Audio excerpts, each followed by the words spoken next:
95.7 FM and AM 950. The Fan, Rochester, an Odyssey sports station. It's time to start the show and talk about the sports we saw. Inside jokes and takes from Danger and Battaglia. Bills and the Sabres and the Amherst. Who gave a microphone to these jerks? Welcome to the sports bar, that's where you are. Welcome to the sports bar, that's where you are. Welcome to the sports bar, that's where you are. With Danger and Battaglia. One day closer to the weekend, one day closer to playoff football in the NFL as we welcome you into the Sports Bar at 95.7 FM, AM 950, the Odyssey, iHeartRadio, TuneIn apps, and our YouTube and Twitch channels at The Fan Rochester, where you can find us streaming live every afternoon. I am Danger, that's Battaglia. This begins a really, really great weekend of sports. Outside of October, is this the best weekend? It's a pretty good weekend. Yeah. It's a pretty good weekend. For a football fan, I would argue it might be the best weekend of sports, right? I would say that divisional round football is usually the best weekend of NFL football that you have on the calendar.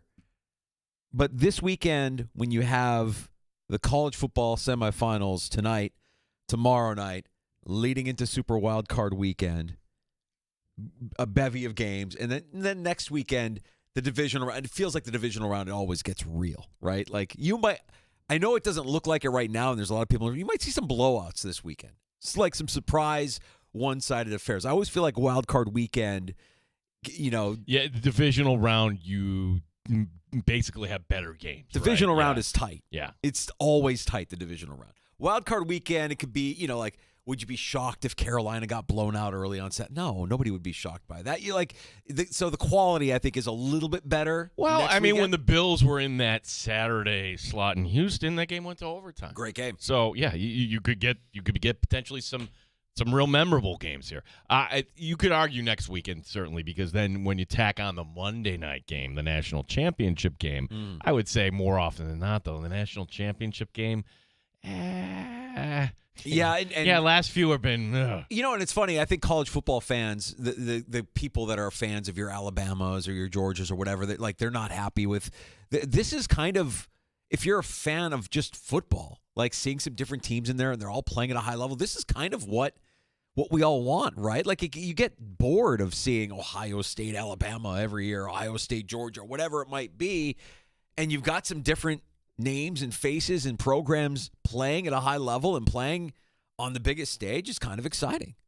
I love it. I think it's going to be fun. Like tonight, I'm pleased with whoever wins this because I really want to see Ole Miss just to stick it to Lane Kiffin, although Lane Kiffin will get a cut of this. I don't know what will happen with the coaches. We root for chaos here in the sports bar. But then again, Miami, a team that, hey, Notre Dame fans, how they're going to win. Well, yeah, they beat you and, getting to the postseason, and here they are, the Canes here, 4-0 against top 25 teams this year. Carson Beck has the third best win percentage against ranked teams through his career in college football history. He's against, big-time opponents. Carson Beck does pretty well. I thought it was Sidney Sweeney was the I'm just saying, Sidney Sweeney looks like Carson Beck. Carson Beck looks like Sidney Sweeney. And for Miami to win, she has to have a good game tonight. When you see it, you won't be able to unsee it. Trust me. Maybe it was in a little bit of the booze talking on New Year's Eve, but as we were watching that game on New Year's Eve, we couldn't unsee Sidney Sweeney as a starting quarterback for the U. We have a fun show for you this afternoon, and we will talk plenty of Buffalo Bills and Jacksonville Jaguars. Ty Dunn of GoLongTD.com stopping by the sports bar in the 4 o'clock hour. Yeah, I really am excited to be talking to Ty today because you go back 2 years ago when Ty delivered the article on Sean McDermott. But since then, the team rallied around McDermott after that article came out, and I think there is a big, big divide between what you and I and everybody else in the local media is saying here compared to everybody else nationally, meaning Sean McDermott isn't going anywhere. Monday, if the Bills lose, yes, we will take calls. Yes, we will point out all the flaws. But I'm telling you, well, better yet, why don't we have Ty come on? Because Ty has just sat down and talked, and he covers the NFL at large. Now, I might be totally wrong on this, Danger, but I think we're in the right here that people just have to accept the reality that Sean McDermott isn't going anywhere. Yeah, and we'll talk a little bit more about this, too, with Ty and throughout the course of the afternoon, because today we learned of another head coach being let go. It's in the division. It's Mike McDaniel. The Dolphins are now looking for a head coach, and immediately with that, I have Bills fans in my feed saying, Mike McDaniel is the Bills OC next year. Who says no? I'm like, I say no. I say no. You are already the best rushing team in the league. You are a top 5 offense. You are in the postseason. And by the way, if you're Sean McDermott, what do you want to do on offense more than anything else? You want to run the football. So in that regard, Joe Brady has exceeded McDermott's expectations because he hasn't had an offensive coordinator who's been able to run the football as well as the Bills have run the football this year. If you're looking for a scapegoat, we can talk more about this. If it goes badly and you're looking for a scapegoat, can you just look at the roster and say, you know what? Team isn't good enough. Well, and again, going the opposite way, if there is a story that the national media versus people locally or fans locally would say, topic, Joe Brady. Oh, my gosh, another bubble screen. What are we doing? You have Josh Allen. When I'm driving along on Monday night, listening to BetMGM tonight with Brad Evans and Pat Boyle, and they're talking about the Raiders' job. And, all right, okay, who would be the candidates? Number one they put on the list, Brian Flores, because Brian Flores has a relationship with Tom Brady. Okay, surely he's going to get an interview. Number 2, I almost drove off the road. Wait, Joe Brady? But then Pat Boyle is laying it out in a perspective we don't talk about. He's like, Joe Brady is the offensive coordinator of the team with the number 1 rushing offense in the league. If you're drafting a young quarterback, isn't that what you want to provide? And you have a building block there in Ashton Genty. Oh, by the way, you could say, well, anybody could win with Josh Allen. Have you seen the Bills receivers? You have a top 5 offense with that wide receiving core. Yes, you have Josh Allen. Yes, you have James Cook, and you're playing to their strengths. I'm sorry. I don't get why people want Joe Brady gone. It doesn't make any sense to me. I watch the same games you guys do. And I know, yes, there are times where the calls happen, and you're like, I don't know about that call there. Sure, there have been times where it's like, once in a blue moon, like, got too cute there. Didn't need to do that. But, man, they are a good unit. Given their deficiencies at the skill positions, they are a good – they're a top 5 offense in the NFL.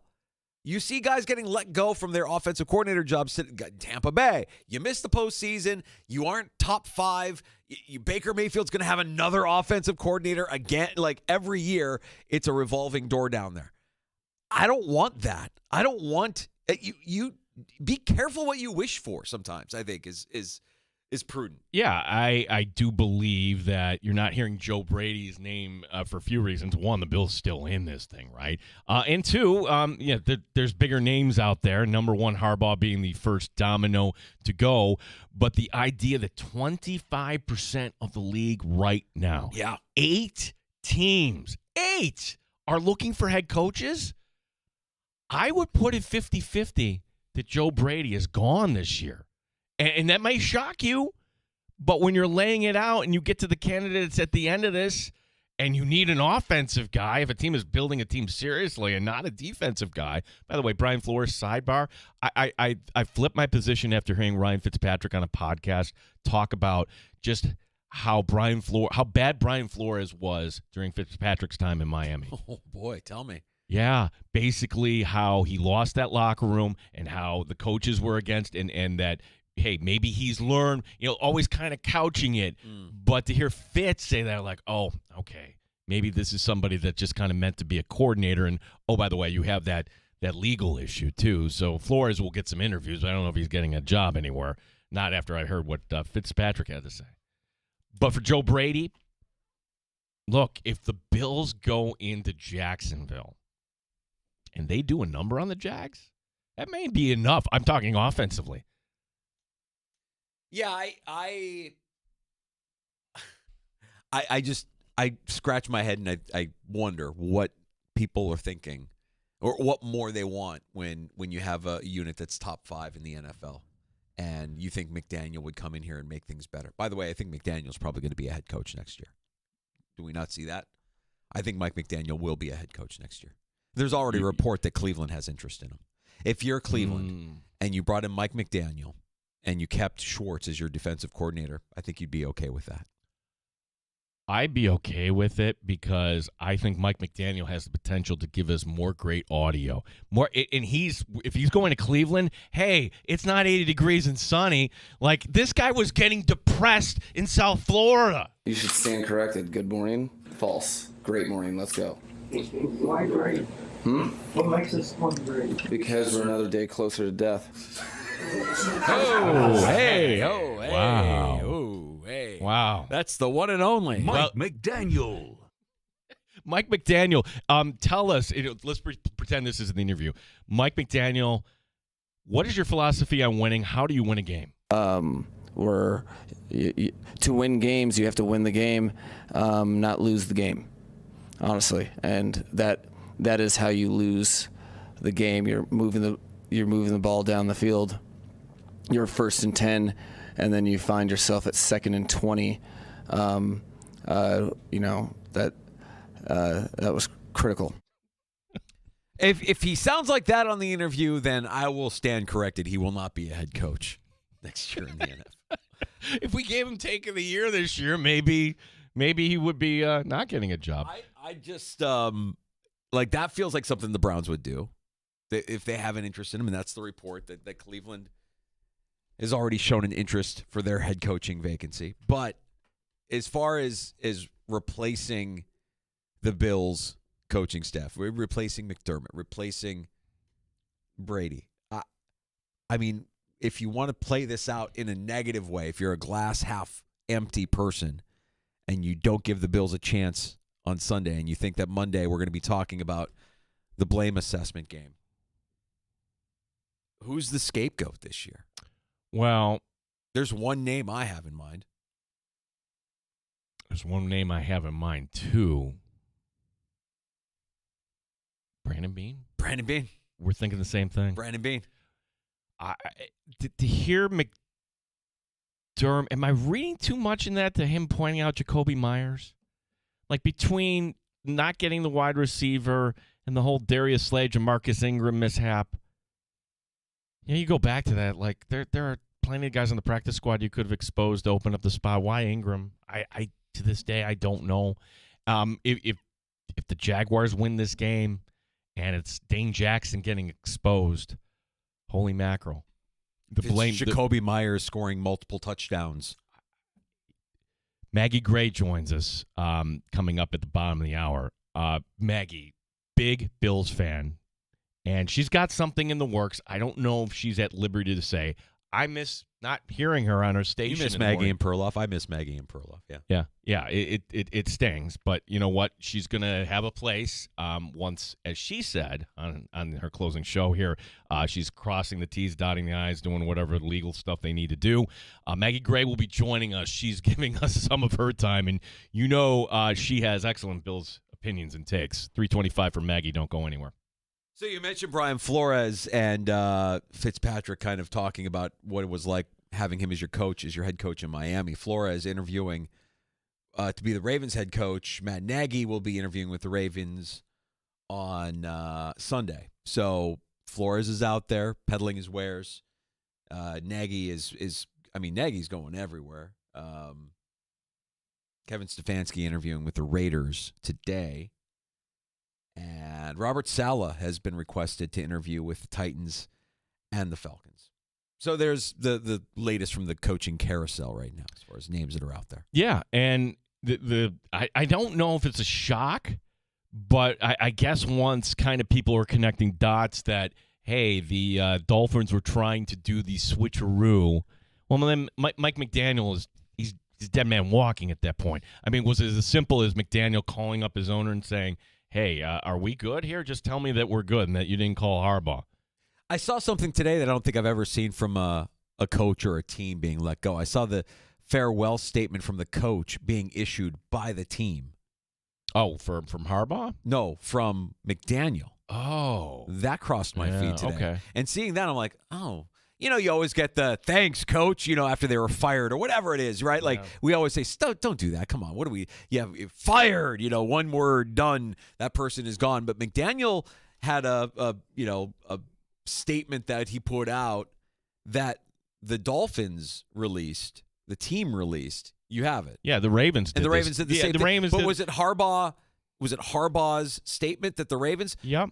So yep. I mean, it's common. Like, I remember before all this became a thing that Chan Gailey gets fired by the Bills, and they're holding a press conference where he's talking about his firing, which I guess if you're a head coach looking for your next gig, that's okay. We will afford you that opportunity. So for Mike McDaniel or for John Harbaugh, guys who certainly are young enough and want to continue working in this league, I don't have a problem with that. We have reports that Harbaugh will wait until after this weekend to begin interviewing, and there are people that would speculate that the reason why he's going to wait is because he wants to see what shakes out from Wild Card Weekend. He's not coming to Buffalo. Can we just put an end to that? I wouldn't want him in Buffalo. I just want to know how somebody would view him as an upgrade from Sean McDermott. And if you want to talk about McDermott not winning the big games, where do we start with Harbaugh? There's so many of them. Oh, well, he's wasting Josh Allen's prime. Okay, what happened with Lamar in Baltimore? You could say the exact same thing about Harbaugh as you would. Every complaint you have about McDermott, you probably have about Harbaugh. So in what way is that an upgrade? I just say, again, be careful what you wish for. And by the way, like, there are people out there, and I might be one of them, that don't believe that the Jags are as much of a threat as many people believe they are. 15 months ago, the Bills beat this team 41-10 in prime time. And the biggest difference is, yes, you have a new culture and you have a new coach, but it's a lot of the same personnel. It's a lot of the same guys. So what's different? The line didn't – well, it moved slightly. It's now Buffalo by 1. We went up to 1.5 at one point, but now the over-under is dipped to 51.5. So it went down a half point for those that follow this. And that is, by the way, the highest over-under on the board. If it's a high-scoring game, is that good or bad for Buffalo? I think it's bad. I think that for the Bills, think of how in the times they've beaten Kansas City, it was never a shootout. It was, okay, we're going to hold on to the ball, not turn it over, and not let Mahomes I think what the Bills are going to want to do, I think what McDermott likes to do is very similar to what Mike Tomlin likes to do. We want to make this ugly. We want to muck it up. We want it to come down to one mistake here or one mistake there, and who can blink first. If you make a mistake, we will penalize you for that mistake, and that will be enough for us to win the game. It's ugly. It's not flashy. But I think that that's probably what they want to do against Jacksonville. Well, if there is a common thing that has beaten the Bills this year in these road games, in Miami, in Atlanta, you know what? I'm just going to lump in, just for the sake of my argument, first half in New England. What would that be? It's the home run hitting running back, Achane, Bijan Robinson, Travion Henderson.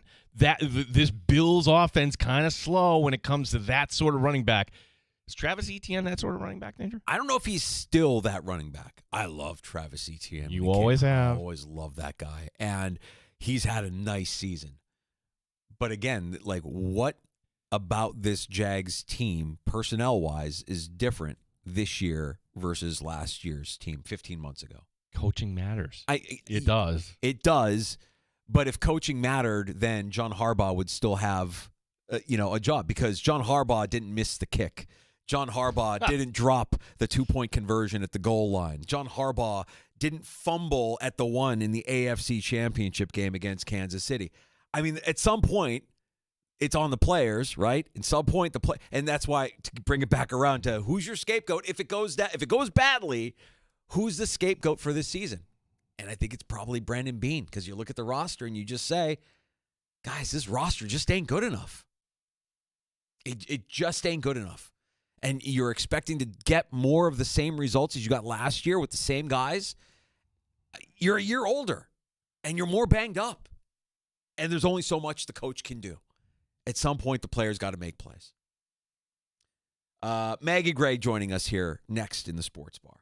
And we'll get her take on the Super Wildcard weekend. We'll focus on the Bills and the Jags. Ty Dunn of Go Long TD joining us in the 4 o'clock hour.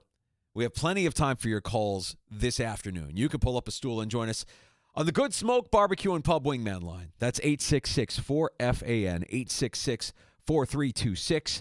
Award-winning barbecue from Good Smoke Barbecue and Pub, 135 West Commercial Street in East Rochester. GoodSmokeBBQ.com.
It's not up to me, though. I'm going to do my best. I want to play. I'm going to do everything I can to get back and play. But we'll see what happens. As long as we get some quality work in during the week, just to feel confident going into Sunday, we should be fine.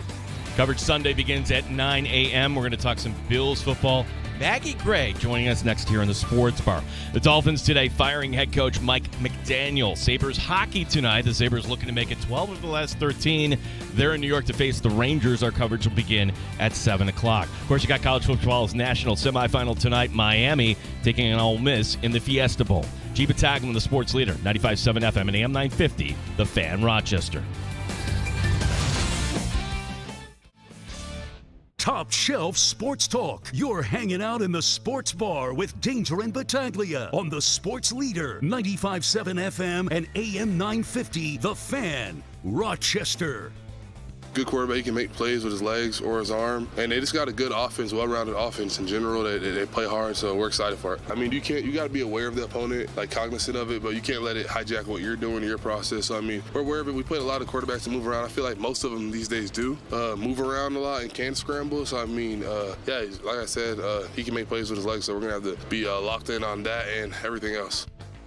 There's Groot. Greg Rousseau going to be a big key to getting Trevor Lawrence off his mark come Sunday afternoon as the Bills travel to Jacksonville in the wild card round.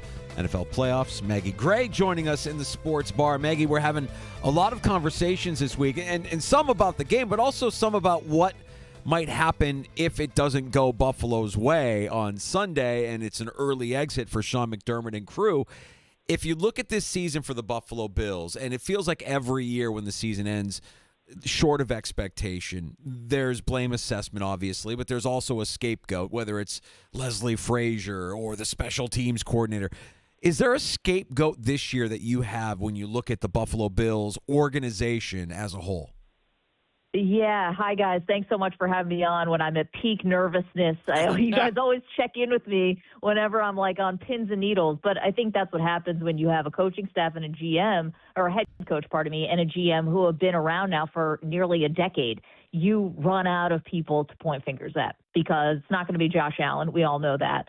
And you know, at some point when you're firing offensive coordinators, defensive coordinators, obviously Joe Brady's still there, but when you're cycling guys around, which you expect because the Bills have had a lot of success. So in some ways, you know, these guys were getting poached, but at some point the buck's going to stop with you.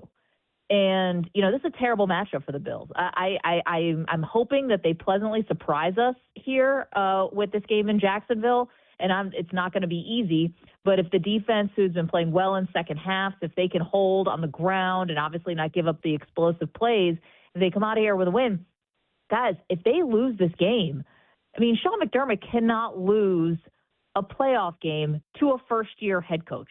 Just can't happen. And we're too far into this thing. And even if this is a bad matchup, well, that's what the coaching is for. And, you know, they've had these really good adjustments in these second halves of games where they've been able to come back. Obviously, you know, the Ravens game at the beginning of the season, but then more recently the Patriots game, the second time when they go into Foxborough, get down and then come back. You want to give a lot of credit for those comebacks, but they cannot afford to get into a hole in the first half like they have in some of these bigger games. And I think if things go poorly here, I think we all know what should happen. The coach has got to be out. And I would say the GM too, because I think they're a package deal. And I think that any of us who have lived through this long enough, you know, and I know I'm talking to two people who have and many more listening who have, can't waste any more time. Not with Josh Allen still in his prime.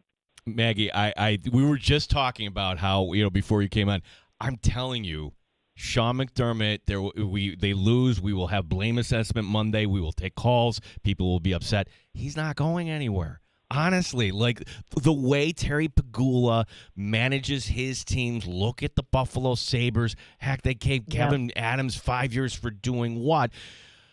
If anything, Danger and I are landing on Brandon Beane, though. And hearing, if we're listening to McDermott go out of his way a little bit to talk about Jacoby Myers. And McDermott, who was very hot, reportedly, after he lost one of his corners because the Bills didn't really vet out Darius Slay and claiming him off of waivers.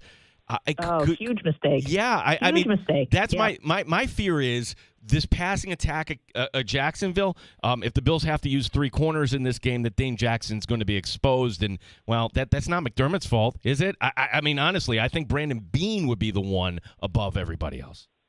Yeah, it's interesting. I mean, listen, I think that, I think that it's a tough one. The organization has shown you that they like Beane's players because they keep paying him. And obviously he's the one who's deciding, right? But ultimately, I guess Terry Pegula's got to give some kind of okay when they're handing out these huge checks, right? So they're telling you they like their players. Now, there's clearly not enough depth, major positions. The secondary, they obviously give up some huge, huge plays, and they clearly never truly assess the wide receiver situation. They thought they could get through with, their pass-catching tight ends and, with a great run game, which has been fantastic with Cook, but obviously they're clearly missing a number one. And then I didn't love what Brandon Beane, said after the trade deadline, where he kind of said well, there's young GMs who weren't, were asking too much. It's or they weren't going to give away good players. The guys were going for premiums, at the deadline. And it's not a young GM's fault that, they see teams that are going for it and they want to try to get the most out of them. And it's funny because the Bills were willing to do that up until this year. And now they're going to see Jacoby Myers in this game. And he's been fantastic for Trevor Lawrence and hopefully not the missing piece. The Darius Slay thing is so beyond embarrassing for Buffalo. I mean, how do you not have any intel before you sign this guy that he's not going to show up, that he only wants to go to Philly or whatever he wanted to do? How do you do that? And obviously it came back and bit them. It's not good. And Josh can only save them all so many times. So there's another thing that's a little bit more recent, just because today Mike McDaniel lost his job in Miami, and I've seen a couple of Bills fans in my feed saying, well, there's your offensive coordinator for Josh Allen next year. What do you think? And I look at it, I'm like, Joe Brady's got a top 5 offense, the number 1 rushing offense in the league, and a coach who probably wants to run the football more than anything, so he's exceeded his expectations. I mean, again, when we're talking about blame assessment, if this goes poorly on Sunday for the Bills, how much do you put on Joe Brady? Well, it depends. I've complimented Joe Brady a lot this year because I thought that at times he's really stayed disciplined to the run. It felt like in years past when the Bills would get down in games, all of a sudden the panic would set in, and now you're just launching the ball, 30 yards down the field and hoping for miracles and stuff like that. And I actually I commend him for committing to the run, because even in games when they've gotten down, James Cook has to be a part of this game plan, and he knows that more than anybody. And the running attack has been really good. The only thing is about Brady is, we're doing worst case scenarios right now, right? Because we're Bills fans, obviously, but worst case scenarios, they lose. I mean, if people are out, I think Joe Brady's out just by association. I think it would be a house clean. Now, you're right about Pegula.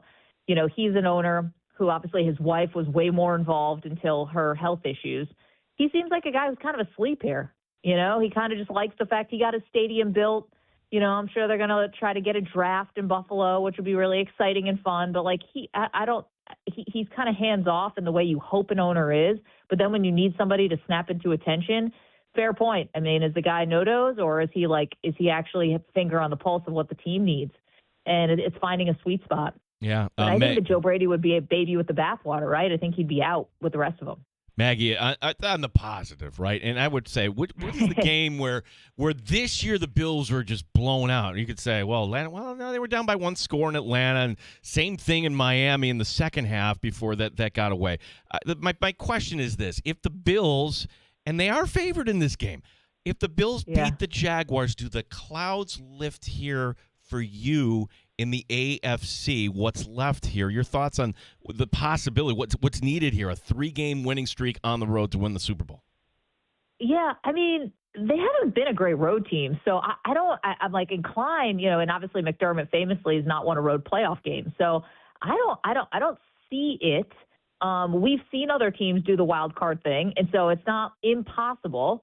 I think they could go to Denver and win. I think they they all seem kind of winnable. The team I would actually fear the most out of just everyone in the AFC, just to like put the bracket to the side for a second, the team I fear the most is Houston.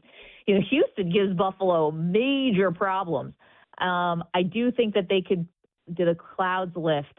Listen, I would feel good about them going to – do I feel good about anything? I would feel okay about them going to Denver, and I would feel okay about them actually going to Foxborough. And I might eat those words, but I do think that I do think those are winnable games. But they got to get through this one first, guys. Yeah. I mean, this one is they got the toughest draw, I think. This is a hard game. Jacksonville has never been a great place, or when Buffalo has played there.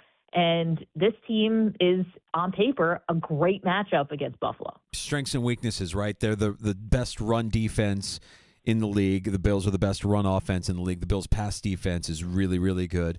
And their offensive line is maybe a little suspect, so you want to see that pass rush step up and affect Trevor Lawrence. Ultimately, does this come down to, we were saying before we had you on that I think McDermott is going to employ a Mike Tomlin kind of strategy here, just muck this up and make it kind of an ugly game as much as they can and try to run the ball and force a team like Jacksonville with a first-year head coach to maybe make an undisciplined mistake. I think that the way that you do it, and, he has not been immune to this year, even though he has played a lot better. But Trevor Lawrence in the postseason has been a bit of an adventure. So I think there's, the Bills aren't a huge takeaway team this year, obviously, but maybe there's a possibility where you can, I don't say rattle him a little bit, but he can be turnover prone. So I think I would probably try to, get weird. I saw the over-under, the total, 51.5. So, I think that I do think that the Bills' defense could confuse a little bit. You just got to hope that Lawrence with Jacoby Myers is not just going to kill you in the middle of the field. And Cole Bishop's got to have a really good game. And he's been inconsistent this season. The linebackers are hurt. They are certainly not 100%. And you're right about the pass rush having to get home. But, to be honest, in some of the more frustrating games this season, I actually think, I've come away thinking, all right, the defense, despite all the injuries and despite all of the playing with one hand tied behind their back, I think at times has looked good. I guess that would be my one thing about Sean McDermott, a positive in his corner. But he's got to break this streak of not being able to win playoff games away from Buffalo. And the thing is, too, you got no Kansas City to blame this on. Yeah. This is you now. And I hope this is the Bills team that can finally take advantage of their biggest foe having to sit this one out. Maggie, I don't mean to give you something else to be nervous on, but it's okay. Bring it on. Well, say this game comes down to a kick. One team has don't do it. Yeah. Well, we know Jacksonville's got a guy.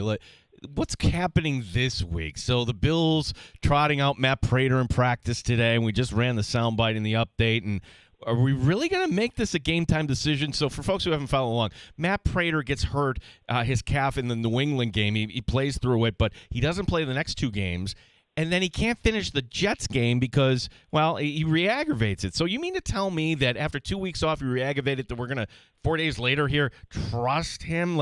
Or could the Bills actually be keeping two kickers active on the 53, which to me, Maggie, would also be a waste? Oh my gosh, that would? But you can't trust Bagley because he keeps missing extra points. I almost have to laugh, but this is really serious because if the Bills have an opportunity, right? Kansas City's not there, Ravens aren't there, and you can't win this game because of the kicker. I just don't even know how we recover from that as a fan base.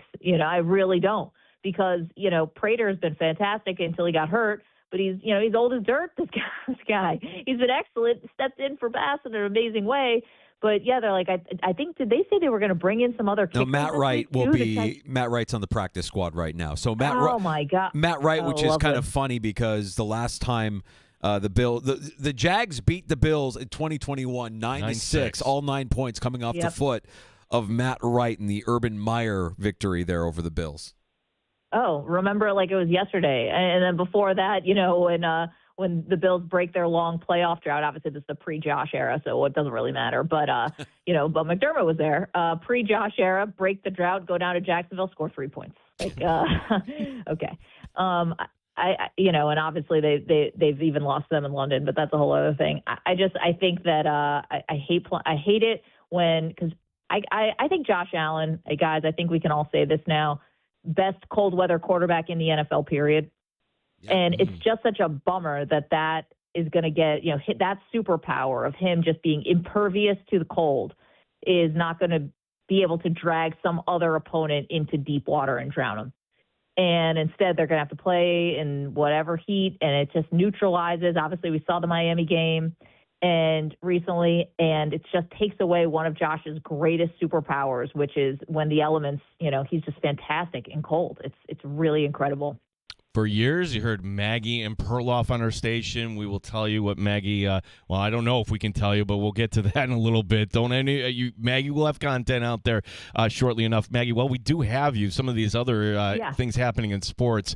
The Harbaugh firing in Baltimore, where should he end up? Did the Ravens do the right thing? I mean, you think of a world where Luke doesn't miss that kick, and we're not having this conversation right now. It's funny. The moment that kick sailed to the right, I thought, ooh, this is not good for Sean McDermott. I for some reason, I was like, this is not good because I thought either Harbaugh was going to get fired or Mike Tomlin even might have gotten fired if things had gone the other way. Kind of like these long-tenured head coaches who are kind of changed for, I don't want to say for change's sake, because you read some of the stuff coming out of Baltimore, and it wasn't good. And guys, we even saw it in that first game of the season, which feels like eternity ago. But even throughout the year, if you're watching the Ravens, it kind of felt like at times the effort wasn't there. That's crazy. And so I was not that surprised that John Harbaugh got fired. What I was really surprised about is that, now he's this, at least in some ways being portrayed in the media, he's the hottest candidate and you got to run out and get him. And it's going to be bidding wars. And I'm like, okay, I get it. He's a Super Bowl winning head coach, and he's obviously a great head coach, but it hasn't been awesome these last couple of years when you have a two-time MVP. So, I think, to be honest, I bet he'll probably end up with the Giants, I would think, because the Giants are so out of ideas. They've tried every which way to find a head coach and can't, which says a lot more about their organization than anything else. But this would probably be a move. The Giants love this they would love a stable, John Harbaugh. I could see the Giants really making a major push for John Harbaugh. What about a team like Miami, who just moved off of McDaniel today, when you consider that they still need a GM as well, and Harbaugh can be a part of that process and getting a new quarterback and kind of building from scratch and building it in the way that he wants it done. I mean, if you believe the reports that there was a rift between he and Lamar here at the end of all of this, I mean, getting watching a guy beat two playoff teams from the NFC with Snoop Huntley as his quarterback, I think the guy's a pretty good head coach. Yeah, no, and his record alone says it. I mean, we can talk about whether or not he is a Hall of Fame coach. That's kind of interesting for Miami. The Michigan man, right? His brother was more the Michigan man, but obviously Stephen Ross, the owner of the Dolphins, is a big Michigan person. And maybe there's some connection there because the Harbaugh, just family and tree is all over the NFL. I think I've told you guys this before. I desperately thought, Jim Harbaugh should have been the Bills head coach. I really, wanted when he was looking to get back into the NFL, I really wanted the Bills to go after him, but that's all right. They're probably going to lose to New England anyway, the Chargers. But I guess I could see it. The one thing about Miami that's going to be weird is this whole Tua situation is going to be odd because they really can't move off of him with his contract next year, or it'd be very tough. And yet they so obviously need a new quarterback. I wonder if John would just much rather go to the Giants, who have a quarterback in place with Jackson Dart, and just have something a little more no-brainer. Although Jackson Dart's got to find a way to keep himself, teach himself to protect himself. But maybe that's a little bit more clean. That Miami situation feels very ugly. But I'm bummed that Mike McDaniel's gone. I know that the Dolphins just beat the Bills recently, but man, it was a nice run, wasn't it? Oh, always felt good going against that guy. It's there's no shot they're going to win this game. Oh, well, hey, look, we can relax in the division next year because thank you, New York Jets, for keeping Aaron Glenn. Maggie, you're based down in the tri-state area. What on earth are they doing? Like that team, I understand they traded some talent away, but if they're in a position to draft a quarterback, is Glenn the guy you want leading the charge there? Like, are you surprised that the Jets are giving a second year here to Aaron Glenn? No, I mean, guys, you just gotta sit back and let the Jets jet. Just take the gift. They have no idea what's going on. They talk about the organization just synonymous with failure and embarrassment. And I think that this is the problem. Aaron Glenn, and we see this in the tri-state area, and I'm sure there's a lot of Jets fans in the audience too, but he's trying to do this Bill Parcells impersonation. And this used to always doom all the Belichick assistants when they would get hired other places because, like, Belichick and Parcells, obviously, same tree, same thing. And they would all try to do this Belichick impersonation. Now Aaron Glenn's doing this Bill Parcells impersonation, and it's so phony, and it's just so transparent. And he came in, and he was talking tough, and the team stunk, and they had no clue, and he was terrible, and the entire fan base of the Jets, or pretty much all of it, has now turned on a guy who at one point was a very respected former player. I mean, people loved Aaron Glenn as a player for the Jets. And now, because it just seemed inauthentic, because you're just trying to be someone else to relive some kind of glory days, and it just doesn't work. And I just wish more coaches would just be themselves as opposed to being a carbon copy, some kind of facsimile of their mentors. I know you take stuff from guys, but he came in, he was tough, bad with the media, did not connect with the fan base, like, again, despite being a former player, but take the gift. Yeah. Keep jetting, guys. Keep jetting. Maggie, before we let you go, I mean, this weekend is fantastic for college and pro football with the wild card weekend and with the semifinals of college football playoffs. So rapid fire, who do you like tonight, tomorrow night? What do you like on Saturday between the two games you got there, the games you got leading into Monday night with Pittsburgh and Houston? Do you have a lean one way or the other on any of these games? Yeah, sure. So for college, let's just let's just let the story just do the talking, guys. Sometimes in sports, you root for the story. I have no dog in the fight when it comes to college. I went to a college that didn't even have football, George Washington. I've got literally no dog in the fight. But this is Indiana's run. Just like let's just all watch it happen and enjoy it. And this is Indiana's moment. I think they're going to win it all. I think Miami is going to win tonight, and I think it'd be Miami and Indiana. I've not been a huge Oregon I don't love this team. I love Dan Lanning and I like Oregon. I just don't think this team has been it. But so that's what I like for college. And I think that, Houston, I don't think there's a team hotter.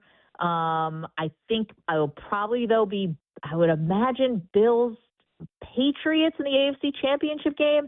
And then NFC side, I mean, listen, it's kind of hard not to look at the Rams, even though they would have to obviously be going on the road. They're 10.5-point favorite, I believe, in Carolina. I don't know if they'll cover. I know they lost there earlier in the year, but I think they will win that. I think they could beat Philadelphia in Philly. I'm not a huge Seahawks fan. Not a fan. I respect what they're doing. I respect the defense, but I just think that Sam Darnold will make the mistake that will ultimately doom them. So did I answer all of that? What am I missing here? I think you got Niners and Eagles. Niners, Eagles, yes. The Niners were my preseason Super Bowl pick. Yeah. Same. Nope. Yeah, really? Yeah. No. I don't. I think that Kyle Shanahan's done a great job this year. Their whole defense is totally decimated. But I think that the Eagles will beat the 49ers. But then I think the Rams win a rematch against the Eagles. And then humor this Bears fan. I don't know if you know this or not, but the oldest rivalry in football on Saturday night, Packers and Bears in Chicago. Who do you like? Okay, so this is going to – I've been so critical of Ben Johnson because my co-host McLovin, Andrew Perloff, has basically put Ben Johnson in the Hall of Fame before he ever coached a game as a head coach.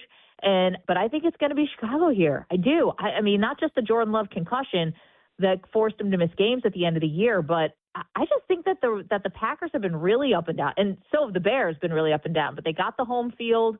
and they can run the ball. And I think Chicago is going to win this one. It's going to be a little bit of a shock, but I think they're going to win it.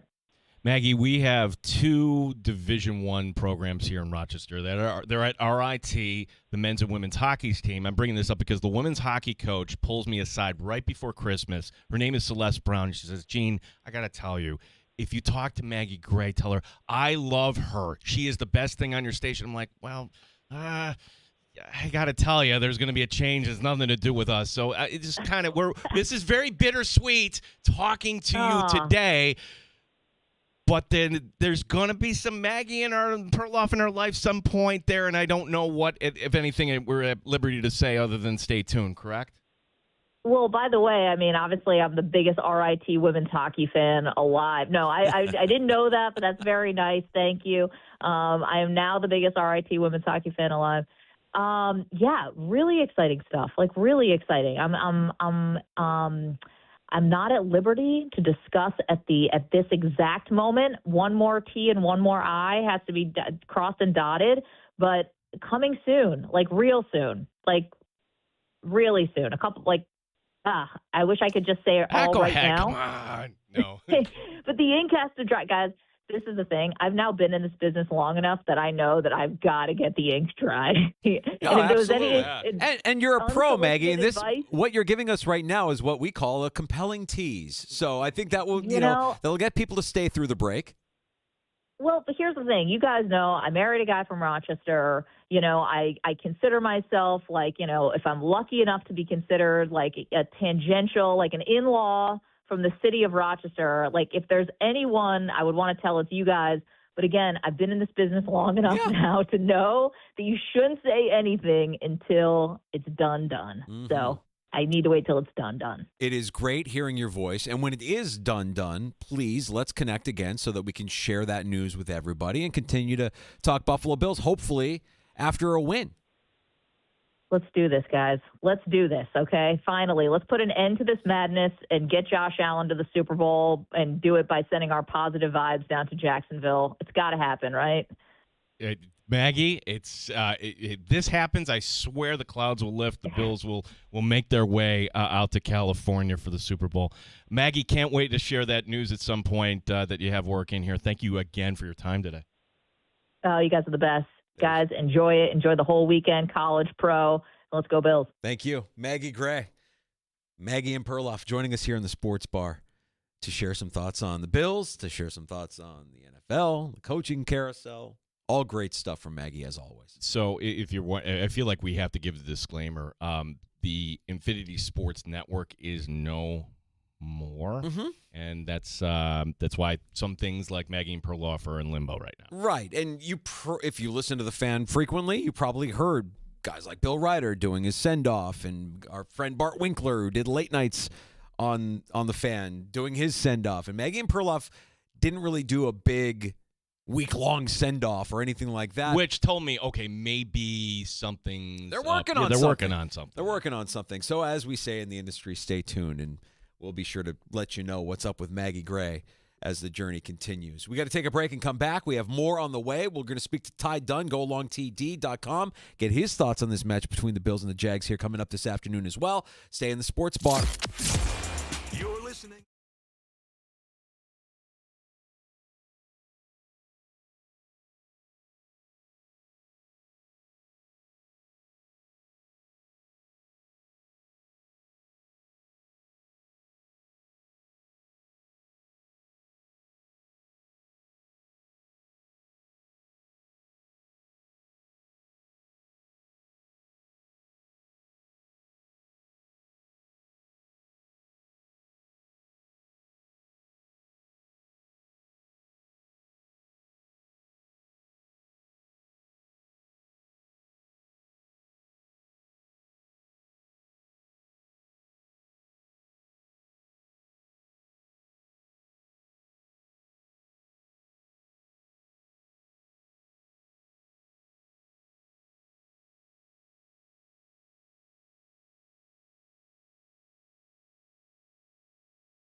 HD2 Rochester and streaming online and in the Odyssey app at The Fan Rochester, the sports leader, 95.7 FM and AM 950. The Fan Rochester, an Odyssey sports station. The Fan Rochester Sports Update. 4 players not practicing again today. Terrell Bernard, Josh Palmer, Ty Johnson, and we already know Maxwell Hairston is out. The Jags have an impressive passing attack. Christian Benford is up for the challenge. He's a great player, you know what I'm saying? He's developing a lot, lots of reps in the league, becoming more mature in the game, smarter and better player, so he's a great player. Coverage begins at 9 a.m. Sunday here on The Fan. Coming up later this hour, we'll talk to Ty Dunn from Go Long. Dolphins today firing head coach Mike McDaniel. Reportedly, he will interview with the Lions as their OC. Sabres hockey tonight. Buffalo looking to make it 12-13. They're at the Garden to face the Rangers. Our coverage here will begin at 7 o'clock. College football semifinal tonight. Miami taking on Ole Miss in the Fiesta Bowl. Gene Battaglia, the sports leader. 95.7 FM and AM 950. The Fan Rochester.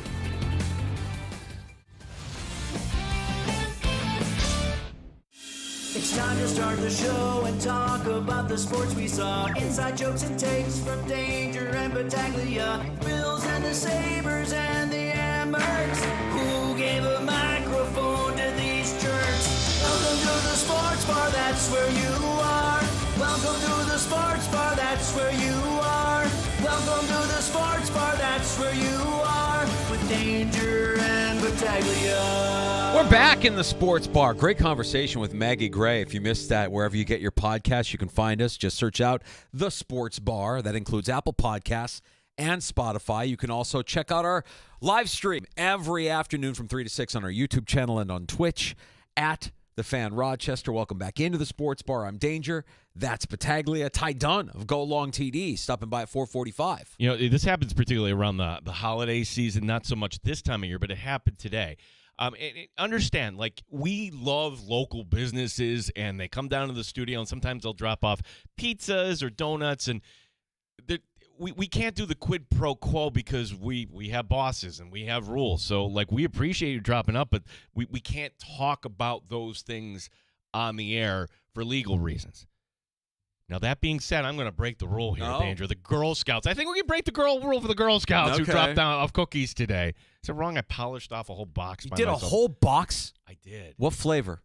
It's the new one. It's caramel, the Adventuresomes. Oh, so those are the ones that taste like s'mores. Yes. I heard of those. I did not try any. Well, obviously I didn't try them. You ate the whole box. Savage.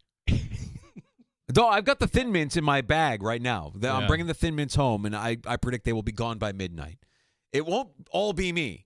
The girls will sniff out the Thin Mints the moment that they're in the door, and they will be gone before midnight. They might be gone before halftime of Miami Ole Miss tonight. See, your girls didn't do the Girl Scout thing. No. It was always, I was the dad who, all right, I'll bring it in, but you've got to ask for the order. You've got to ask Mr. Racy or whoever the coworker here. Like, I didn't want to be the guy who just sold on behalf of my daughter. That's always the fine line. What's the proper etiquette on that? Because I feel like I've seen it multiple ways.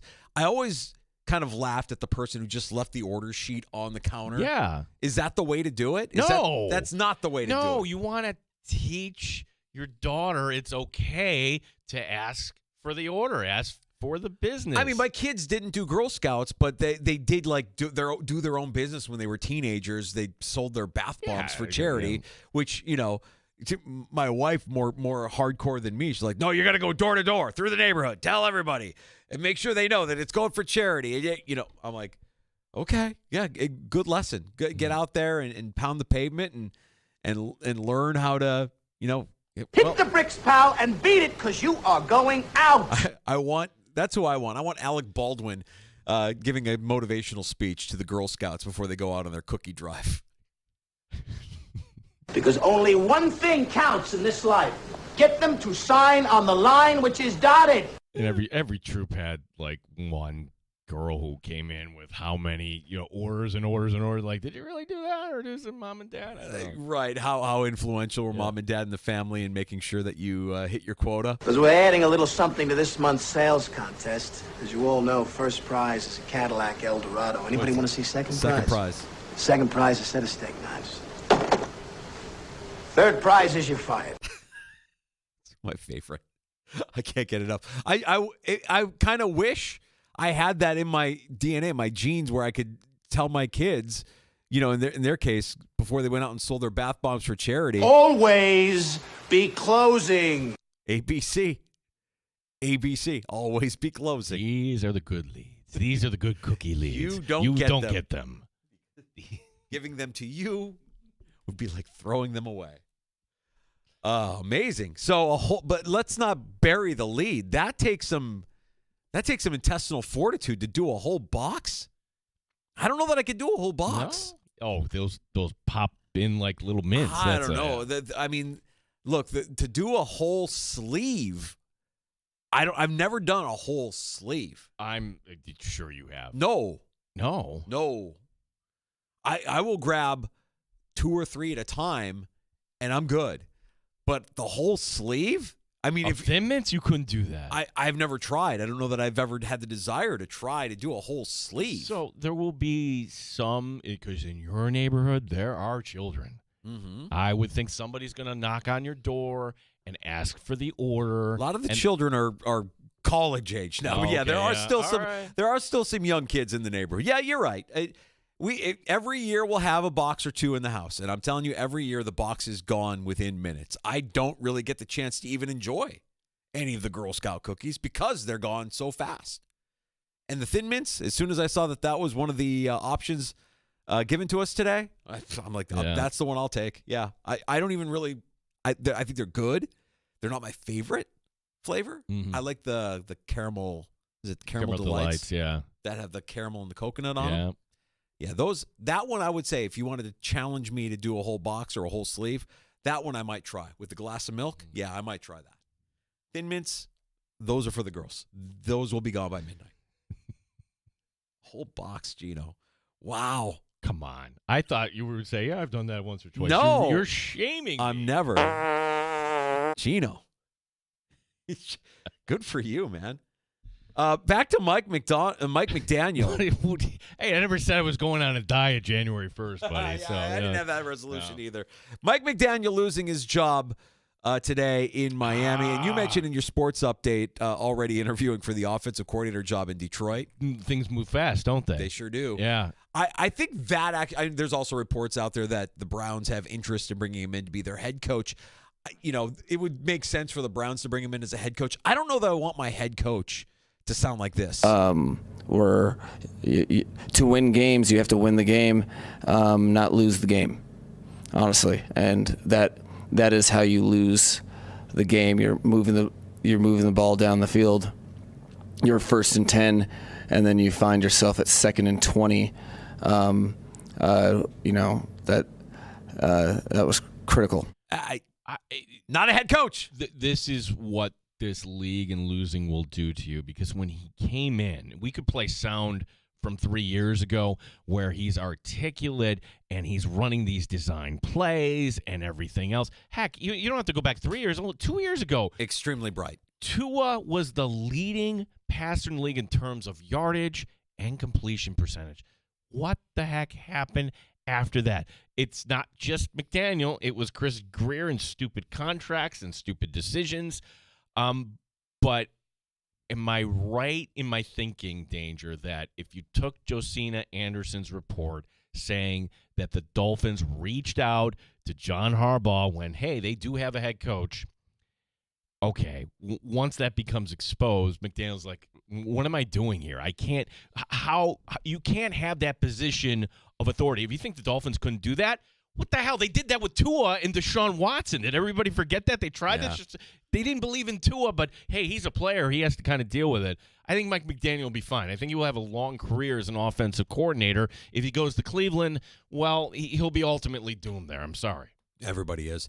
File this under what I don't want my head coach to sound like. What do you tell them in the locker room after a game like this? It's inexcusable. You don't make excuses. You got to care enough where the hurts.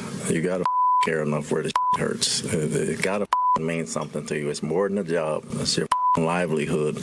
How well do you know your job? How well can you do your job? Well, you can't sugarcoat it. Was inexcusable, and there's no answer for it. There's no excuse for it. And that's what you tell them in the locker room. Look in the error. Todd Bowles is still employed, and Todd Bowles today basically cleaned house. And he was the one with the statement after the house cleaning. Yeah. And so, I'm trying to think to myself, I'm like, does that always come from the head coach, or is that something that should come from the GM or ownership? Yeah, it shouldn't come from the head coach. Why is it coming from the head coach?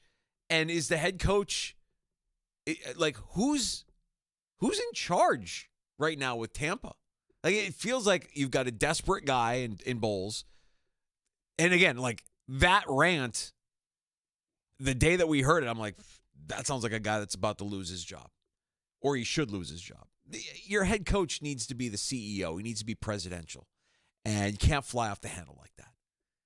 But Bowles is still there. Now, if you're talking about teams that need an offensive coordinator, it's an easy drive from Tampa to Miami, or from Miami to Tampa. If you're Mike McDaniel, do you bring him in there as your offensive coordinator with Todd Bowles as your head coach? Well, we'll get to the part of the offseason where we hear, oh, my gosh, this player was playing hurt the whole time. And I'm just wondering about Baker Mayfield. Totally. Yeah, Baker Mayfield was an MVP candidate for 6 weeks in the season. Baker Mayfield coming to Buffalo mid-November. Ooh, we're all worried. And sure, they put up some points, but after that, it's like it's all downhill for that team at that point. Funny how Liam Cohen, do you think they could have that back? Like Liam Cohen, what he's done in Jacksonville, having that offensive coordinator means a lot. And ultimately, they're going to want to get paid. They're going to want to run their own show.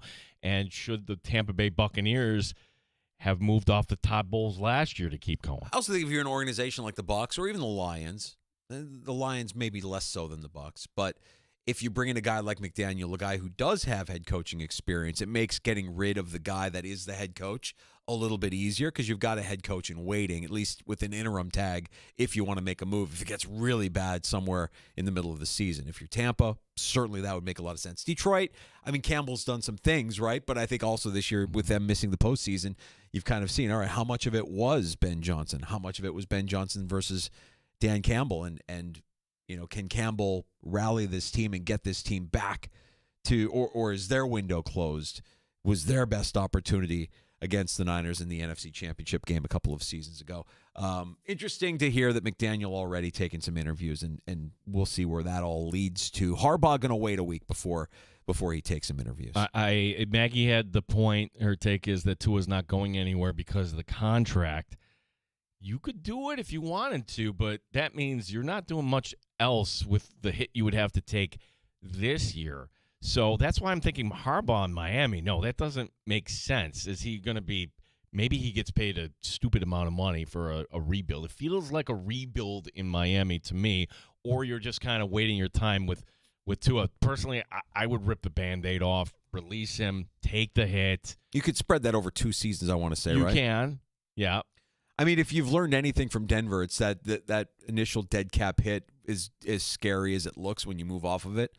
You could still field a competitive team. I mean, Denver made the postseason last year with the biggest dead cap figure in the league.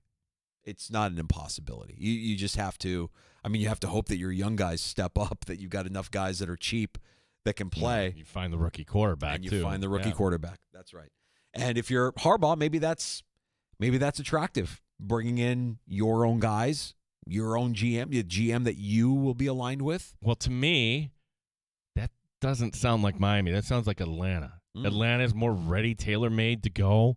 Atlanta is the team that should have won that division, in my opinion, this year based on the talent. Not just offense, their defense was playing aggressively. How did they end up with an 8-9 record? Yes, everybody should have been fired there. Thor Nystrom was correct. So I know Giant fans will love Harbaugh. So we talked yesterday to Lee Steinberg. He's like, well, you know, what does it come down to? What is it you value? Your location? Is it the money? Is it the quarterback? What is it? You're trying to sort through all these offers here. I think Maggie's point was interesting, too. Like, why are we crowning, like, John Harbaugh the greatest head coaching candidate here in recent memory? John Harbaugh has an agent, and that agent is doing what agents do and getting it out to everybody that'll listen.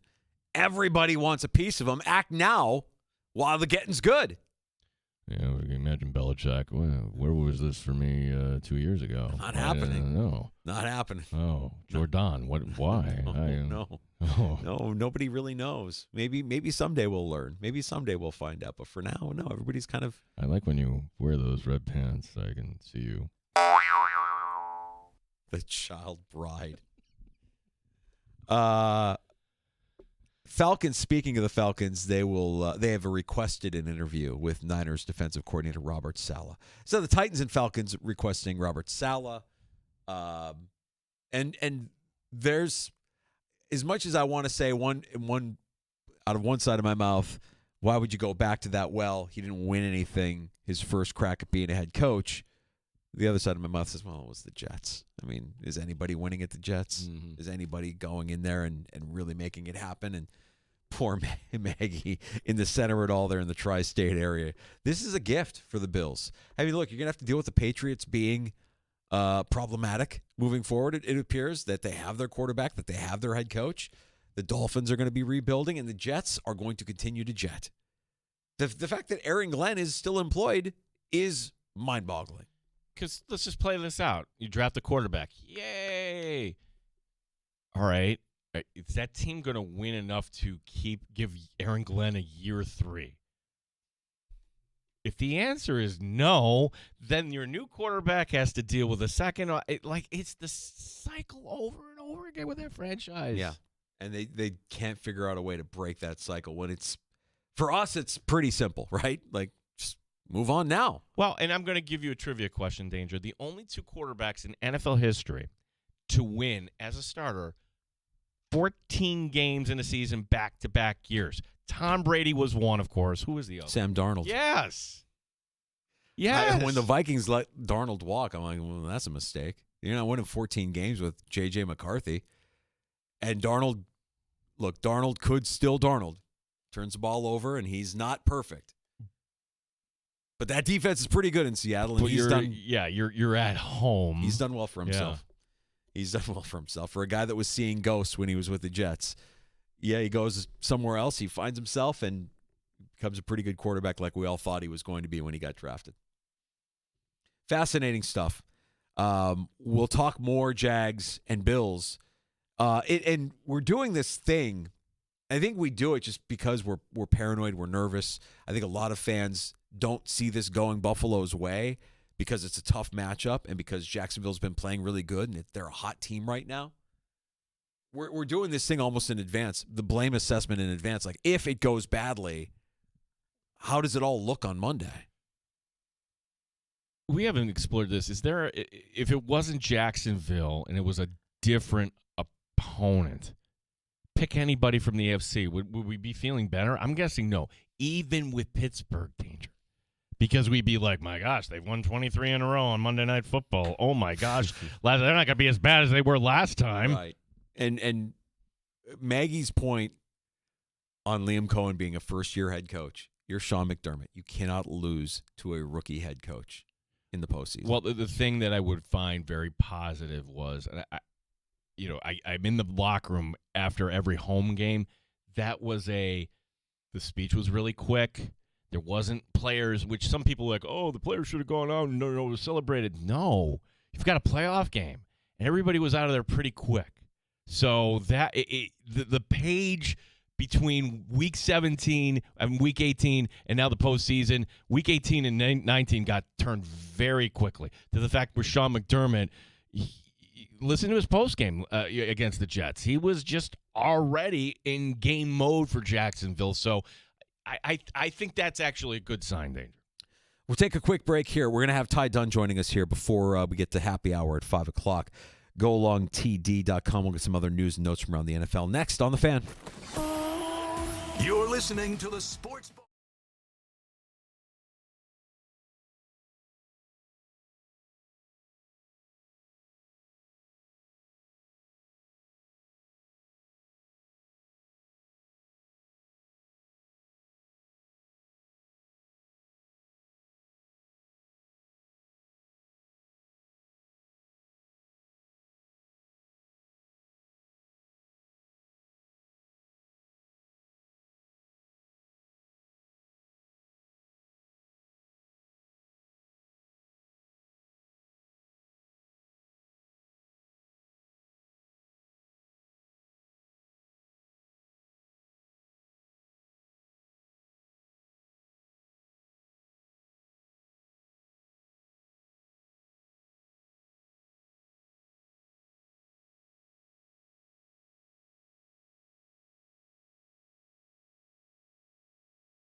Sports Update. 4 players not practicing again today. Terrell Bernard, Josh Palmer, Ty Johnson. We already knew Maxwell Hairston is not going to be available. One question dangling here. Who's going to kick for the Bills on Sunday?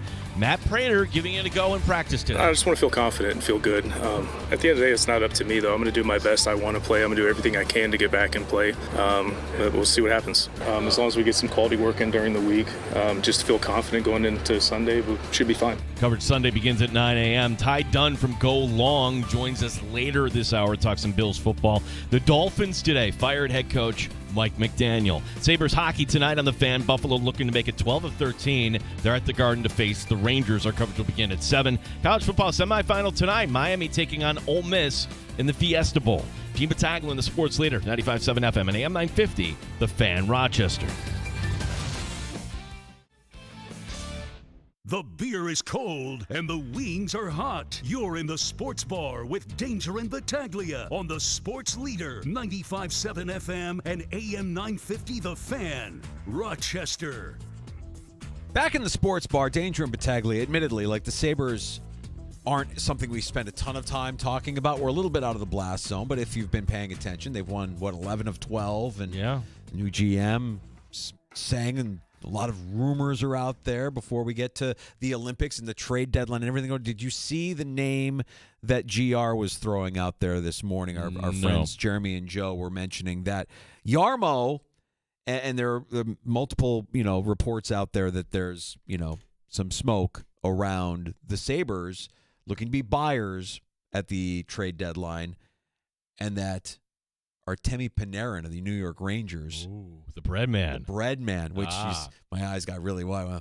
The bread man? You telling me bread? Now, bread man's not, the young Russian stud player that he was when he first came in the league, but he is still the kind of player that the Sabres have not had on their roster in a long time. Well, Danger, they haven't. When was the last time they actually bought at the deadline? Right. Yeah, and so, are we willing to let go of an Isak Rosane or somebody like that? I wouldn't go that far. I have a feeling there are probably some prospects that the do you really need another first-round pick that we're just kind of stockpiling here? The connection here being that it was Yarmo that brought Panarin to Columbus at one point. There's that. So if that's something. This hockey fan would be excited to see that happen for the Buffalo Sabres for sure. I don't want to skip ahead necessarily past football because it's going to be fun this weekend, next weekend, and you hope the Bills get to the Super Bowl. But, NBC is going to be loving this, right? They get the Super Bowl, and then what is on the back end of that? The Olympics. And, yeah, I like the Olympics. It's a different sort of presentation. I love Olympic hockey, the fact that the NHL players are going to be in this, especially when we got a taste of this last year at this time in the Four Nations. Danger, somebody tweeted out a picture today of the men's locker room, or what is going to be the men's locker room. We are 30 days out.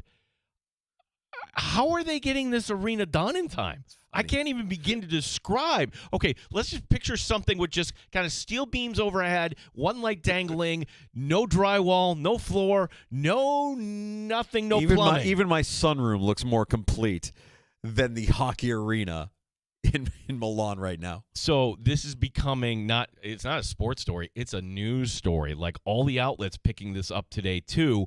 Now the plan is, all right, we know we're not going to finish this in time, so we're going to reduce the capacity. Okay, so we're just going to focus on, all right, we're not going to get to that section done in time. We're not going to get to that section done. My question is, okay, can we start with the basics? Is the ice going to be safe? Will there be locker rooms and facilities? There's a contingent from the NHLPA that's heading overseas today. Oh. Yeah, with the IIHF, which means, okay, this is report card time, and I'm fascinated. There's no turning back, right? It's not like you can call up some other arena. Everything is booked around the globe. All right, well, the picture that you showed me of the locker room that's circulating, they got the drywall up. There's still some framing there. If you've got guys working on the job, you can get that completed in a couple of days. It's drywall. It's not, You get the drywall up, you paint it. That's not a big deal. It's certainly not complete a month out, but that's not the seating and the bowl and the actual arena itself. That not being done is problematic. But as far as like, okay, can we get the locker rooms in working order? Yeah, okay, great. If the plumbing isn't working, that's something. But it looks like they've got all that kind of infrastructure working. I don't know, like you would have a certificate, right? You need the inspector to come through. Well, I do know this about the Italians, just from visiting Italy. Their construction seems like it takes a lot longer than our construction. I'm not saying that they work slower or that they're lazy. It just feels like there's a lot of red tape. Shocking, I know. But a lot of the red tape, and it's hard to get things completed in a timely manner from what I hear from my wife's Italian relatives. Our pollster, Peter, putting it up. You can find it right now at the Fan Rochester. I'll retweet this out as well. Can you eat a sleeve of Girl Scout cookies? You can either choose, I can do a sleeve, I can do a whole box. I can't. 67% so far, I could do a whole box. A whole box? I am not alone on that. Wow. I mean, if you're calling it a meal, then I get it. But I've never viewed, like, if I'm doing a whole box, I'm not eating the rest of the day. That can't be it's got to be a meal, and that's it. Mm-hmm. I mean, what's the calorie intake here? What are we talking about? For a serving size. All right, hang on. We'll do the test right here. Hang on. Okay, your Thin Mint. Got the Thin Mints. Okay, what are they saying for the serving size with a Thin Mint? Are they saying 3 cookies as a serving? 4. 4, okay. 8 servings per container. 32. So 32 cookies in a container. So a whole box is 32 cookies. So let's do the math here. 8 servings, 160 calories a serving. All right, how many calories is that? 16 times 8. Yeah, that's over a grand, like 10, 20. So it's a meal. Yeah, it's a meal. It's a burrito bowl. It's a few slices of pizza. You're going over 1,000 calories if you do 1280. Yep. 12. Okay, so over 1,200 calories in one box of Girl Scout cookies. Now these are the Thin Mints. I don't know if because yours had marshmallow in them, right? Yours were the s'more flavored ones. Yeah, I should go up and look at that box and see what I just did. Over 1,200 calories. It's for the Girl Scouts, Andrew. Yeah. It's for the Girl Scouts. Yeah, it is. No restraint, no regard, nothing. A box. And everybody's saying that they could do it. What's real anymore? I've never attempted it, so I shouldn't knock it. But I'm telling you, 1,200 calories in a box of cookies. Plus, for me, I'm going to need a glass of milk to go with it. Wow.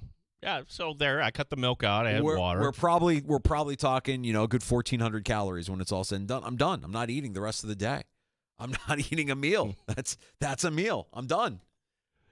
Hey, well done. Good get for the Nighthawks. Ernie Clement is going to be on hand for the game on the 17th. So that's not this week, obviously. That's the game against Toronto. Clement today, big day for him. $4.6 million. He gets a new contract from the Jays. So this is why baseball's so weird. The arbitration and everything. I can't follow along half the time. Well, they avoid arbitration by saying, here you go, Ernie, $4.6 million. Now, they signed the third baseman for Japan.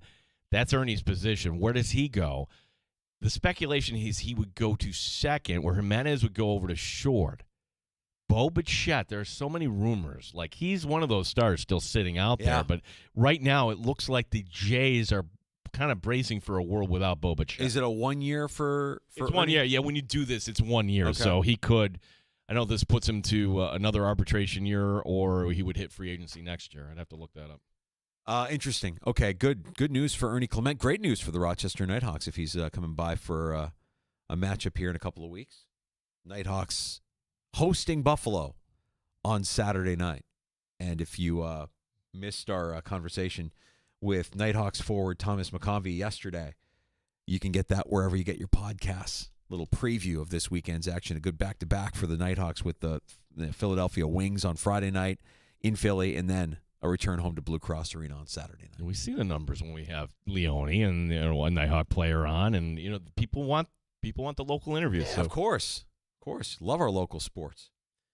We're going to talk to Ty Dunn here in a little bit. What do we want to learn with Ty Dunn? Well, Ty Dunn, if you remember from Go Long TD, put out a piece a couple of years ago. It was after the Bills lost to Denver on Monday Night Football. It was an ugly loss. I remember that loss and then thinking to myself, this has to be, if you're assessing blame, this is on the head coach. It's why is this team constantly losing games in this spectacular fashion where it's 13 seconds or it's 10 men on the field for a missed field, whatever it is, right? Like just it felt like there was a lack of attention to detail, and I kept going back to the idea that he came up with Andy Reid at a time where his attention to detail was lacking when he was a coach of the Eagles, and you're just a product of your environment. You just know that that's what you know. Well, Dunn unearthed a lot more through his sourcing on McDermott the man, McDermott the coach, McDermott the manager of men, and how he interacted and dealt with his team. And it was explosive. This is the piece that mentioned that the parallel to 9/11 and how they were orchestrated that and how well planned they were. And so that rubbed a lot of people the wrong way, but it inevitably rallied the team around their coach, and they went on a run. And so he's become, for a while there, he was on the outside with the Bills looking in, but he's patched things up, and famously he's spent time with Beane and McDermott, and he's had them and talked to them about what they're trying to accomplish and what they're doing and why they do things the way they do things. And we're spending a lot of time, because I know a lot of Bills fans are thinking, what does the world look like on Monday? If they win, we're all over the moon and we're ready for what's next and we're believing again. If they lose to a team that right now is playing very good football, albeit with a first-year head coach, who's the scapegoat? Who are we assessing the blame to? It's not going to be to Josh Allen. Most likely won't be James Cook. Don't know if you can blame the offensive line. They've been not as good as in years past, but they've been good this year. The defense has certainly been inconsistent. Better as of late. So who gets that blame? Because there's a lot of people saying, with John Harbaugh being out there, that the Bills or the Packers or the teams that are in the playoffs. Ty Dunn is a league insider. You and I can speculate. Everyone can speculate. That's why I want to ask him. He doesn't cover the Bills. He covers a lot of teams, and he goes in depth on this stuff. And yes, he has a better relationship with McDermott to the point as you were mentioning. And I it's my opinion, and maybe Ty will say not so fast, but it's my opinion between the national media and the local media, meaning, hey, national media, if the Bills lose this, you got to make a change. Why wouldn't you make a change? Look at this. This is historic what the Bills are doing. McDermott should be fired. I'm like, no, you not pay attention. You could say what you think should happen, but I'm telling you what will happen. And that is that come Monday and come the Monday after that and the Monday after that, Sean McDermott is going to be the head coach of this Bills team. Let's learn more from Ty Dunn. He's got a lot of great pieces up at golongtd.com, including his interview with Dawson Knox. We'll get more on that from Ty when he joins us next in the Sports Bar here on The Fan Rochester.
Personally, I love playing on the road. Going into someone else's stadium, they're loud fans that bring the energy. It's easy to get amped up for those games. So I know our fans always travel well, but I think there's just a few little extra things preparation-wise that go into playing away, like doing silent snap counts, little nuanced things like that. But I wouldn't say there's a huge difference between the preparation that we actually do going into a away game as opposed to a home game. Bills tight end Dawson Knox, who had the chance to catch up with our next guest. We'll learn more about that conversation. Ty Dunn, golongtd.com. Always great having you on with us, man. I think a lot of Bills fans are on the edge of their seat, a little bit nervous about this wild card matchup against Jacksonville because of how inconsistent the Bills have been this year and how good Jacksonville has been. And we've been spending a lot of our time, Ty, talking about what the world might look like on Monday if it doesn't go the Bills' way, because every year, inevitably, there's blame assessment and a scapegoat, and there's certainly no shortage of fans and people in the media that are wondering how safe is Sean McDermott if it doesn't go the Bills' way on Sunday. Yeah, a little bit on the line. It's going to be interesting. I think there's a lot of variance to the 2025-2026 Buffalo Bills here. They could lose to Jacksonville as the 6th seed, one and done, and we're having those very real conversations.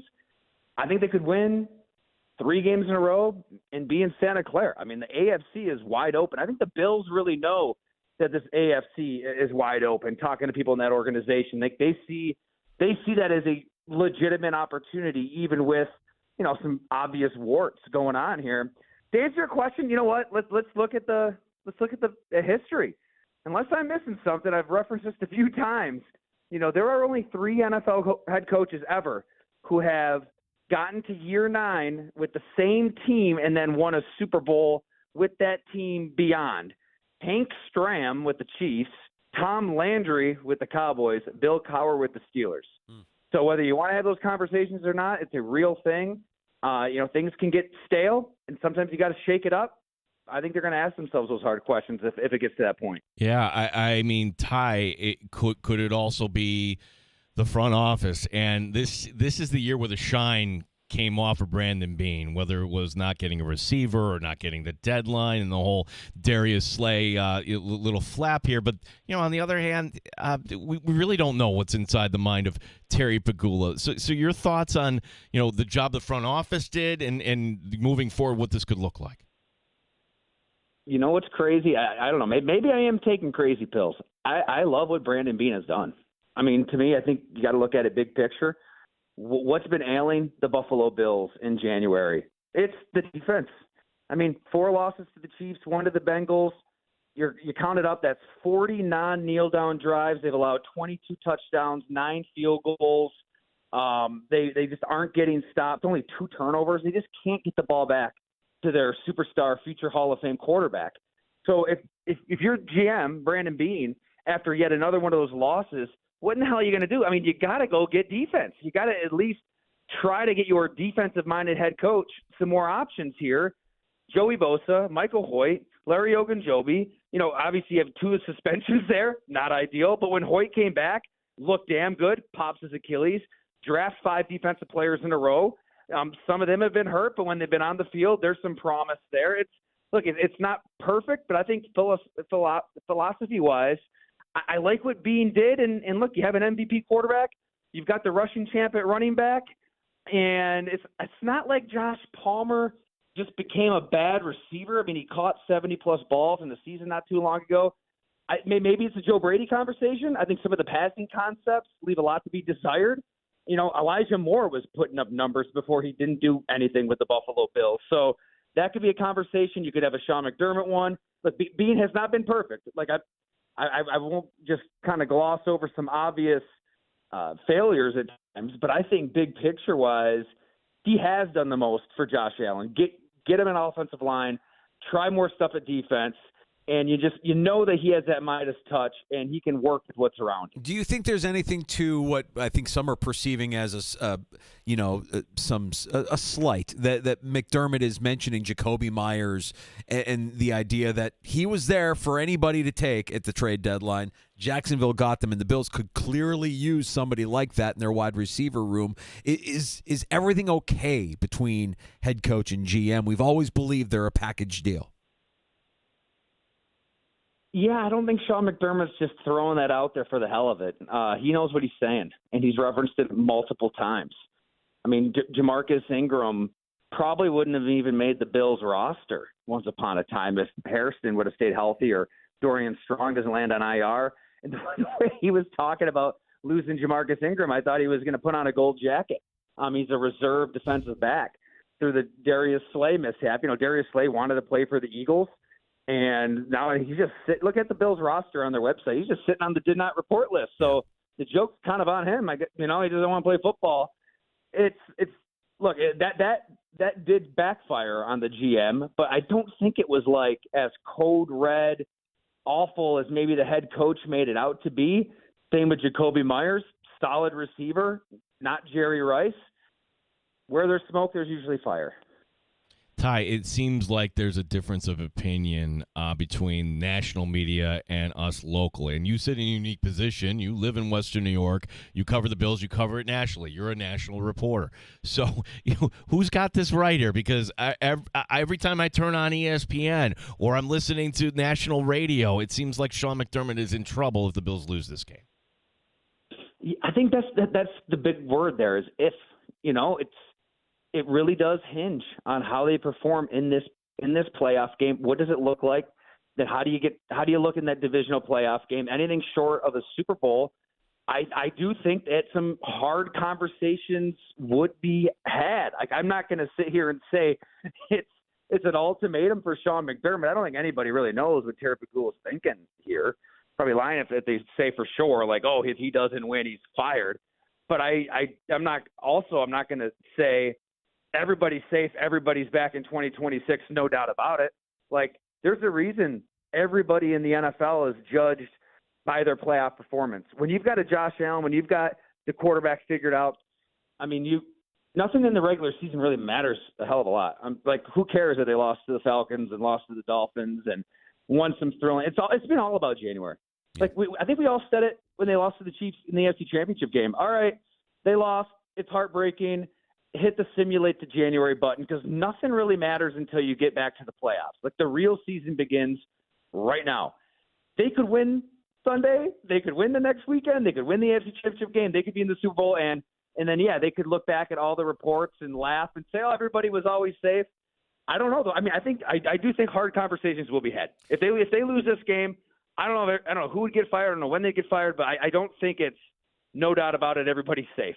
When you talk about the game on Sunday and Jacksonville playing the way that they're playing right now, playing with a lot of confidence on a heater, and certainly Liam Cohen has done a good job in his first year of reestablishing a culture there. But this is, personnel-wise, a very similar team to the team that the Bills beat just 15 months ago in prime time, 41-10. Is it really that much of a difference because of the head coach, because of the culture? What have you seen when you compare and contrast these two teams, and there's some strengths and weaknesses that are going to be butting heads come Sunday afternoon? Isn't that a really great point? Coaching matters. That the roster is different, but not that different than the team that was shellacked on prime time there at Highmark Stadium. Trevor Lawrence looked broken with yet another coach and another coordinator and another staff, and then they get fired, and a new one comes in. And it's ugly early on. They figure it out, and here they are thinking about Super Bowl themselves. So, I think that they hired a hell of a staff. Liam Cohen, where he comes from with the Rams under McVay and the Bucs the year with Baker Mayfield, like, he gets offensive football, he gets quarterback play. But look at his staff, offensively, defensively. I only hear amazing things about all of these guys. So he had a plan. Like, he knew what he was doing, and he was smart and not wanting to maybe work with Trent Baalke and him and hawing a little bit before he took that job to make sure he got his own GM in there. So they were synced up. Head coach and GM got to be synced up, and they are. So it's going to be tough, man. This is a team without a lot of superstar appeal, but it's hard to find just this abject weakness on their roster. Gun to the head, I'd probably take the Bills.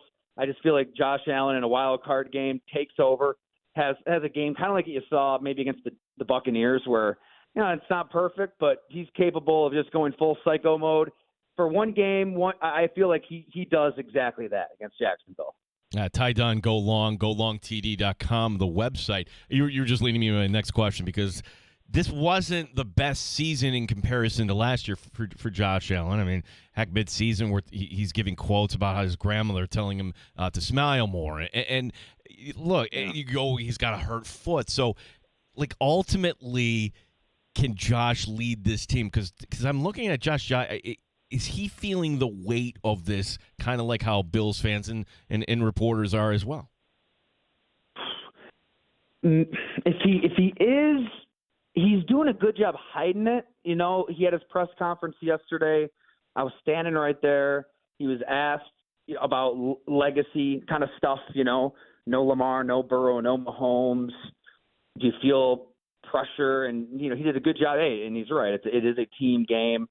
And I feel like that narrative too. It's more about the Bills defense overcoming the C+ to A- quarterbacks that they're going to face this year versus those A+ quarterbacks. But I think he is kind of taking it all in stride and staying in the moment. Look, you're going to have 7 months to stew over that legacy stuff and the existential questions that quarterbacks cannot avoid. He's been in enough of these big playoff games where I don't think in the moment fourth quarter he's thinking, man, if I screw up, what does this mean for how people view me nationally? Anything like that. If they lose though, how could it not? At 29, 30, you're not getting younger. You're not getting more athletic. If anything, your skills as a quarterback, anybody would gradually erode. I think the Super Bowl window is wide open with him right now, but at some point, you only get so many of these opportunities. You mentioned Joe Brady and the inability of the pass game to really get, or the wide receivers to really get anything going in the pass game for the Bills. And, of course, with McDaniel getting let go today in Miami, I've seen plenty of Bills fans in my feed saying, well, there's our offensive coordinator for next year. We got to make this happen. I think to myself, well, this is a top 5 offense, the number 1 rushing offense in the NFL, and a head coach that we know wants to run the football and play physical. Has Brady exceeded expectations in terms of internally there with the staff? Do you think Brady is in any sort of trouble here, or is Brady somebody that will be viewed as a potential candidate for a coaching job somewhere else? Yeah, it could be all the above. I mean, right? It's all about messaging and narratives. And I mean, maybe you see a lot of times a team wants to move on from a coordinator and they gently allow that coordinator to maybe take a lateral job somewhere else or get promoted somewhere else. It worked beautifully for a while. They had to get more balance and run the ball. That Cincinnati playoff game was such a wake-up call for the organization. If we play in Orchard Park, New York, and we can't even win in the snow. I mean, then the year before that, remember the crazy win game and Jonathan Taylor running all over this team? They had to evolve. What they were doing wasn't getting them over the top. They did. Joe Brady was a big part of that, constructing this run game and this beefed up offensive line. That matters. And when you're running the ball as much as they have this year, there's less possessions. The game is shortened. So there's, organically not going to be a lot of opportunities for your receivers down the field. But if we are going to nitpick, I think that they are leaving some stuff out there with these wideouts because you've seen it. You've seen Khalil Shakir at times last year against the Rams go down the field and make plays. And this year, I feel like if it's not a wide receiver screen, nothing even pops to mind. Kincaid was hurt. That didn't help. Joshua Palmer's been dealing with that ankle. That doesn't help. But yeah, by and large, they should be getting more production out of the talent in-house, in my opinion, because you look at a team like San Francisco, they're down to Kendrick freaking Bourne, Jawan Jennings, and Demarcus Robinson, Mac Jones throwing the ball, and they're still lighting it up.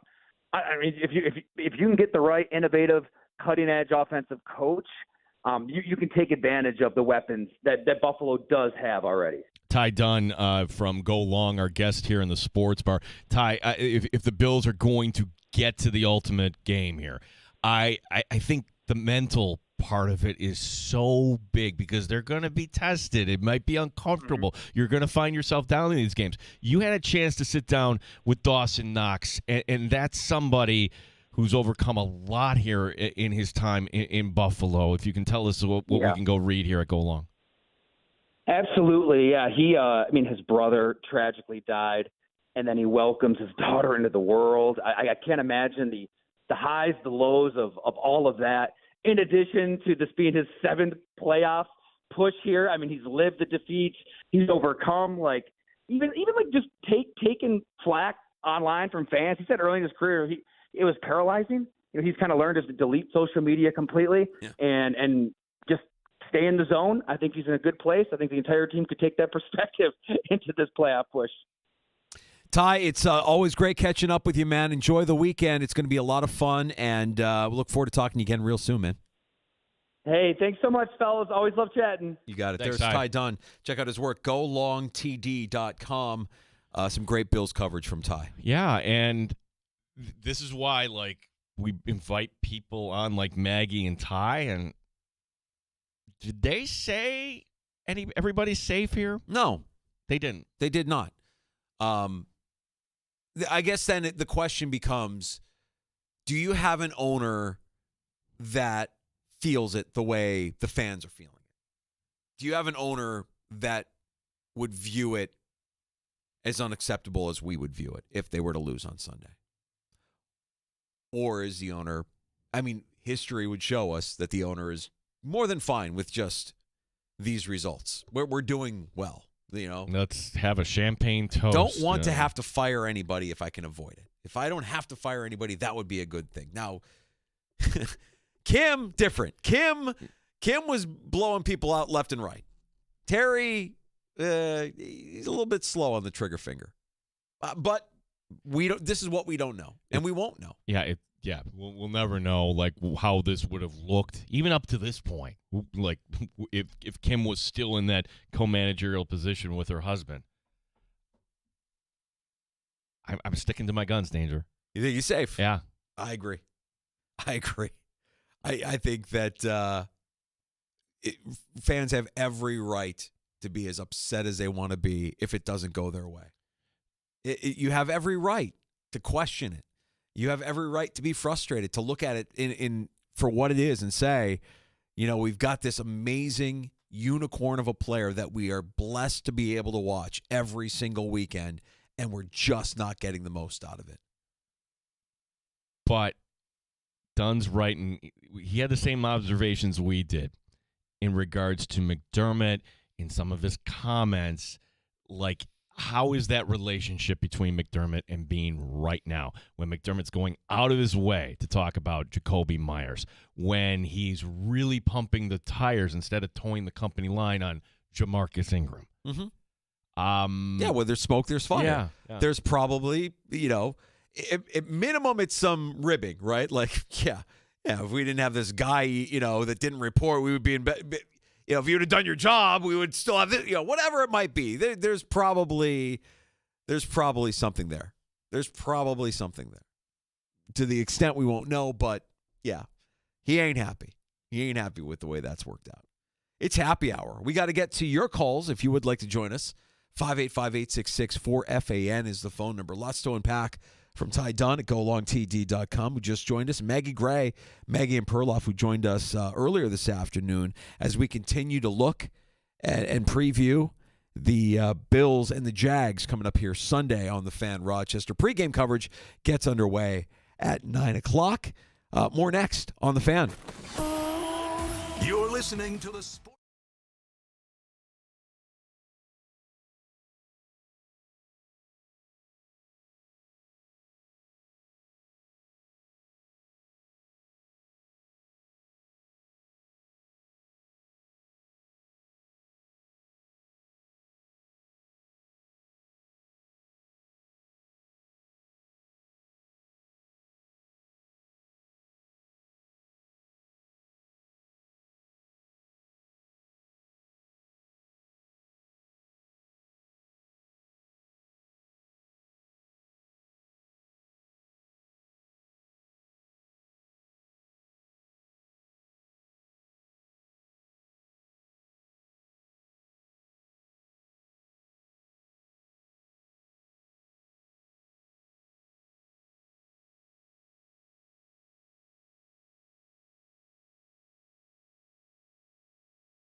FM and AM 950, The Fan, Rochester, an Odyssey sports station.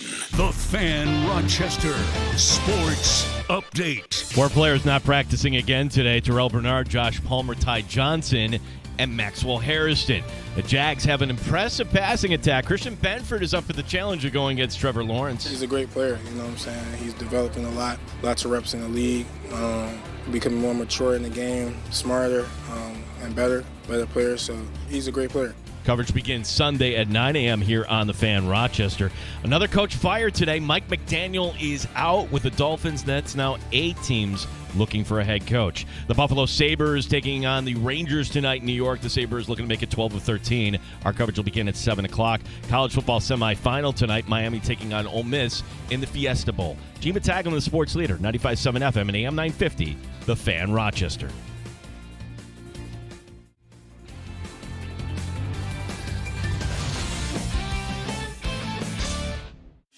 It's time to start the show and talk about the sports we saw. Inside jokes and takes from Danger and Battaglia. Bills and the Sabres and the Amherst. Who gave a microphone to these jerks? Welcome to the sports bar, that's where you are. Welcome to the sports bar, that's where you are. Welcome to the sports bar, that's where you are. With Danger and Battaglia. Tonight, an unbelievable weekend of football gets underway with the first of 2 college semifinal games. It'll be Ole Miss and Miami playing in Arizona, and then tomorrow night, Indiana and Oregon playing in the second semifinal in the Peach Bowl in Atlanta. And then of course Wild Card Weekend gets underway. Yeah, Indiana. I did not know this, and probably some people are like, you didn't know this, Gene? Like, we had Kent Sterling on when we wanted to talk some Colts, right? When things are starting to fall apart. He's our friend from when they signed Rivers. Like, what are we doing, guys? What are we doing? And hey, Indiana's they're making this run. Tell us about how are they set up for long term? Dude, guys, they're set up with NIL. Do you know who the backbone of the NIL is? In Indiana? Yeah. No. It's Mark Cuban. Mark Cuban is giving all the money to Indiana. They are winning on Mark Cuban's money. Is Cuban an Indiana grad? He is an Indiana grad. Know that. Yeah. That's interesting. But you have to find a sugar daddy, right? That's exactly really, it.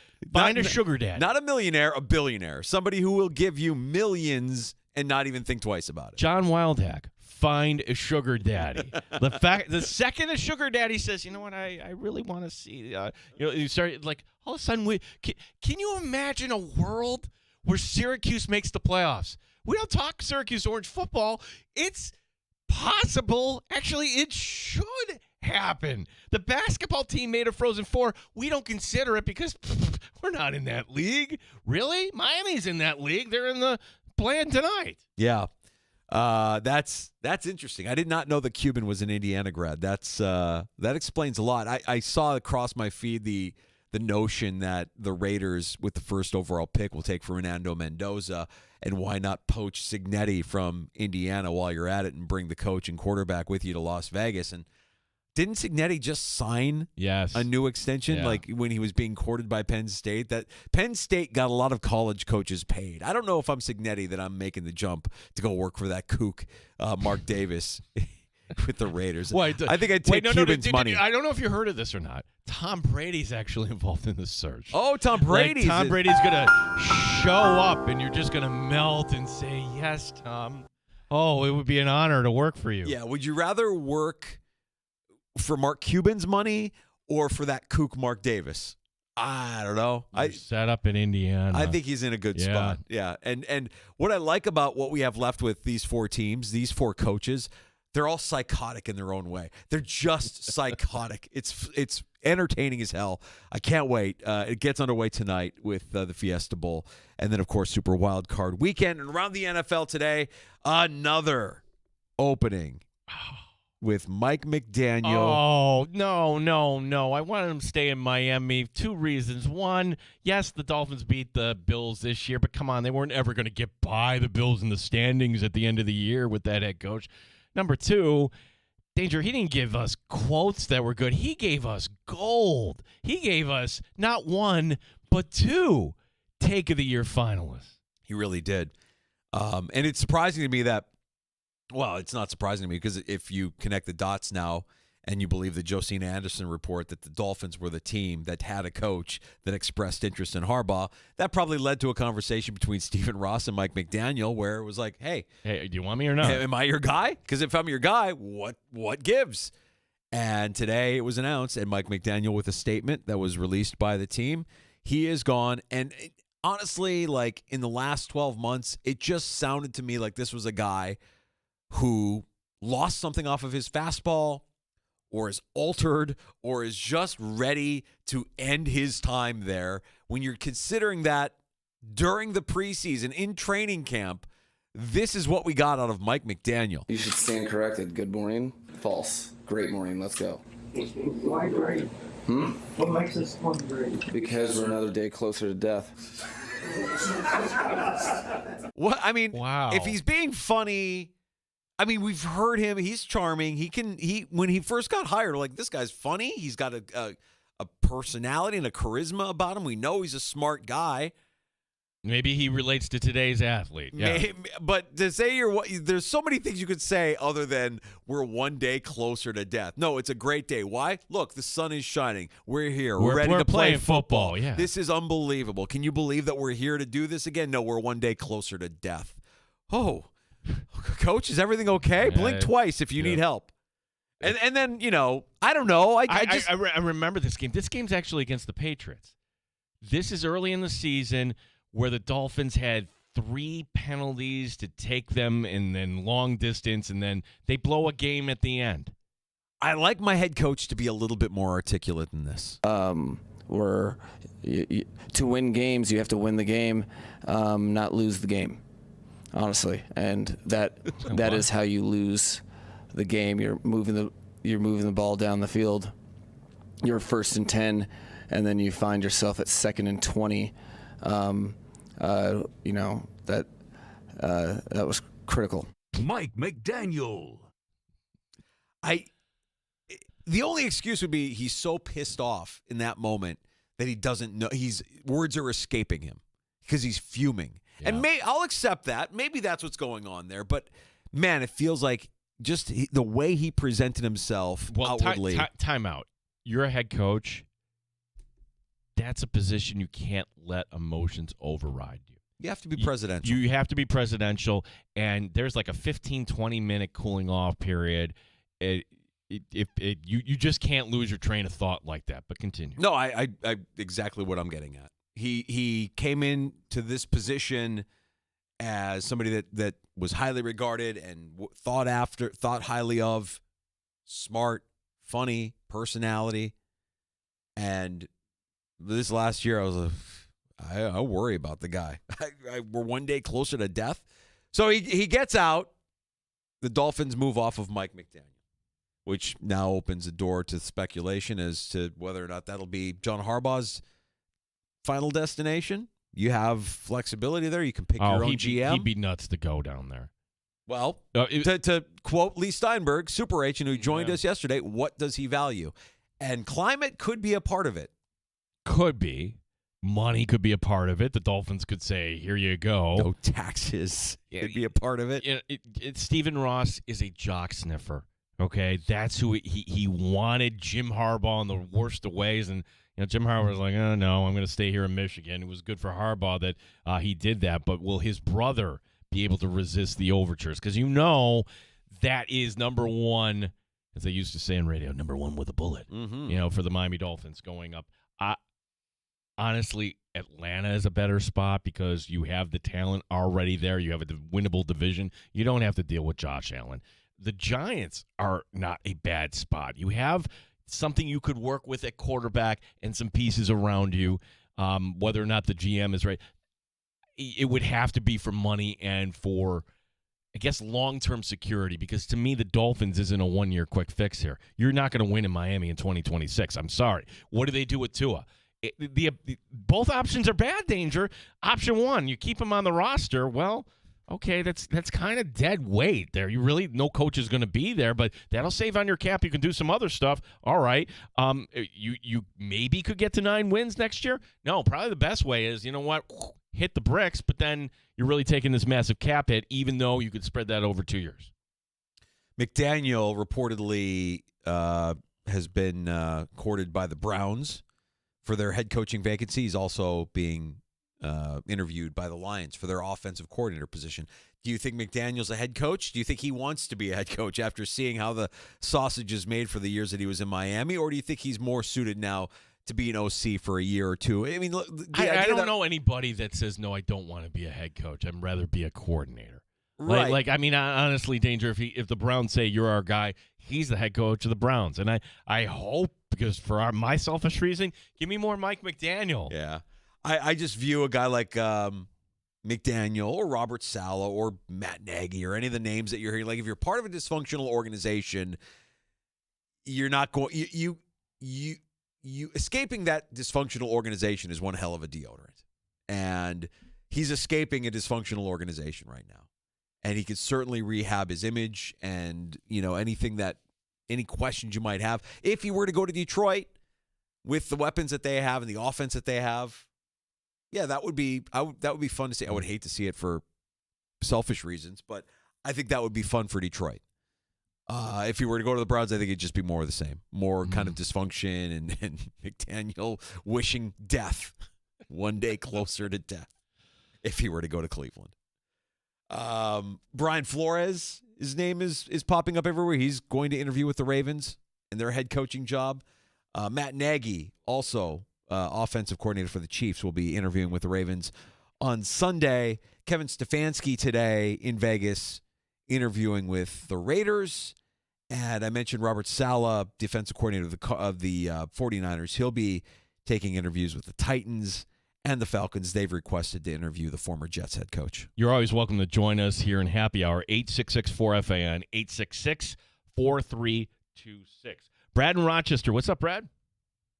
Hey, McDaniel screams like a perfect Cleveland coach. Perfect. Perfect. Dysfunction meets dysfunction. He goes from one dysfunctional to the next dysfunctional. He gets to, I don't know if the GM is still there or not. He gets to help pick the GM. No, the GM is still there. Barry's still there. Yeah. The GM, Barry's still there? Barry is still there. It's going to be dysfunctional. I mean, he gets to mold Shador or Gabriel, or maybe he trades for Tua or trades for Kyler Murray. Yeah. You need more quarterbacks there in Cleveland because you only have 4 on the roster. Yeah, so right. Might as well go and get more and more. Yeah, appreciate that. And why not take on a worse contract with Tua? That's a funny outlook on that. I also think to myself, because in Baltimore, I think there's still people saying that they're not done, that Lamar could actually go. Like, Lamar doesn't want to stay. Lamar wants to be in Miami. He's a Miami guy. Well, that's not his choice, though. You signed the contract. Too bad, Lamar. Right. Like, to me. But if you're the Ravens and you can get a haul, would you do it? Would you consider it? Would you consider trading him? No. You know how hard it is to find a franchise quarterback? Absolutely not. You're like, no? Really? Okay, like if it's the NFL, man. Weird things happen all the time. You're looking in the wrong direction. Like, I'm only doing that if I can go get another guy. I'm picking up the phone and I'm calling Mark Davis.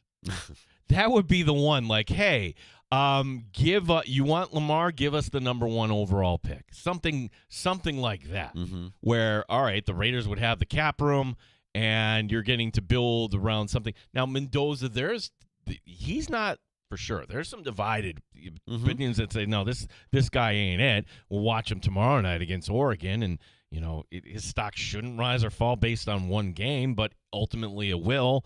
And if he looks great again, that should cement it, right? I'm going to reserve judgment on Mendoza until we get closer to the draft, but my early indication is he's a geek. And I think to myself, all right, is this geek going to be able to command a locker room? If they win and he's a competitor, and by all accounts he's a competitor and he's a good football player. He's a Boy Scout. You say geek, Boy Scout. The story that, hey, I won the Heisman. Okay, who's going to be there? He quizzes himself with note cards on all the other Heisman winners previously to know their name to know when they won, to know a little bit about them when he wins afterward. Like, who kind of does that? I mean, that's a special trait, a special quality. I just think from a personality standpoint, you have to be that dog. You know, when Josh Allen was young in his career, I mean, we heard that we didn't really see it, but we heard it from all his teammates. No, he's a dog. He's a dog. He is that dude. He's a dog. And I struggle with that notion with a guy like Mendoza. Just kind of. So is he Tebow light then, basically? Because Tebow that was his brand, to the fact where I'm like, this is totally fake. This is your brand of goodness. Yeah, I don't know. I don't know. I don't know enough about Mendoza, but my initial reaction is he's a geek, and I don't know how that works in a locker room in the NFL. But, you know, there's work with Russell Wilson. He got exposed as a fraud, right? Yeah. Sherman throwing the ball at him. Man, you suck in practice, and that's it. It's over. It ends there. It'll be interesting. Wow, the college football semifinals get underway tonight. We'll have Sydney Sweeney and the U taking. Wait, no. Carson Beck is the quarterback. I'm sorry. I get them confused often. They look similar. Okay, they look like they could be related. The U taking on Ole Miss. And, of course, tomorrow night we'll have Indiana and Oregon before we get to Super Wildcard Weekend and all the action that comes with that. I'm excited because I'm smoking a cauldron of chili on Saturday in anticipation for Saturday night with the Bears and the Packers. That's going to be a lot of fun. And then, of course, I'll be nursing my hangover watching the Bills and the Jags first thing on Sunday. Sounds like a pretty good weekend. Whoa. Like, you drink during Bears games? What? What? There's some people that won't with their favorite team, right? Like, if you're home with the Bills, are you imbibing during a playoff game, or are you just do you need to? It's an accessory for me during football. Yeah. I need a beer. I need a cold one. It has to. And if it goes badly, I'm going to ratchet it up. The bourbon is going to flow from the faucet. If it gets, like a couple of weeks ago when they were playing the Week 16 game, the fourth quarter, I made the switch to bourbon. And then they started to play. I'm like, okay, now we're back. It's going to be great. Can't wait. Always a good weekend of action. We got to get to a round of shots next on The Fan. Yeah, we'll set you up for tonight. We've got an interesting personality coming to the Nighthawk game on the 17th. We'll tell you about that. Some NBA notes as well. One of Danger's favorite with a little passive-aggressive behavior. And there's somebody else who's campaigning for a job in the NFL, and I am not taking this seriously whatsoever. Don't forget about Last Call. You can have the final word in the sports bar before we close up shop at 6. Our number is 585-866-4FAN, 866-4326.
Sports Update. Once again, Terrell Bernard, Josh Palmer, Ty Johnson not practicing today. One question, kind of a big one. Who's going to kick for the Bills on Sunday? Matt Prater giving a go in practice today. I just want to feel confident and feel good. At the end of the day, it's not up to me, though. I'm going to do my best. I want to play. I'm going to do everything I can to get back and play. But we'll see what happens. As long as we get some quality work in during the week, just to feel confident going into Sunday, we should be fine. Coverage Sunday will begin at 9 a.m. here on the Fan Rochester. Today, the Miami Dolphins firing head coach Mike McDaniel. We've got Sabres hockey tonight. The team looking to make it 12 of 13. They're at the Garden to face the Rangers. Coverage begins at 7 here on the Fan. The Amherst on Wednesday pick up a win at Syracuse. They're back home tomorrow night against Laval. College football tonight. Semifinal action. Miami taking on Ole Miss in the Fiesta Bowl. Gene Battaglia, the sports leader. 95.7 FM and AM 950. The Fan Rochester.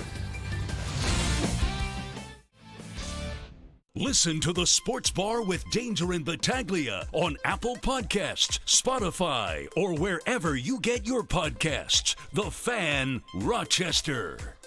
Back in the Sports Bar. Big thanks for everybody checking out the YouTube channel and liking and subscribing at The Fan Rochester. We also stream every afternoon on Twitch. If that's your brand of vodka, you'll always find us, our home online, the Odyssey app, iHeartRadio, TuneIn. If you're mobile, you can get us there as well. Just search out The Fan Rochester or the Sports Bar. It's time for a round of shots. Gino. Miami Hurricanes now 4-0 against ranked opponents this season. Ole Miss 2-1 against the top 25. But the Rebels come in tonight having won 7 in a row, including an impressive win over Georgia. First meeting of these schools since 1951. Wow.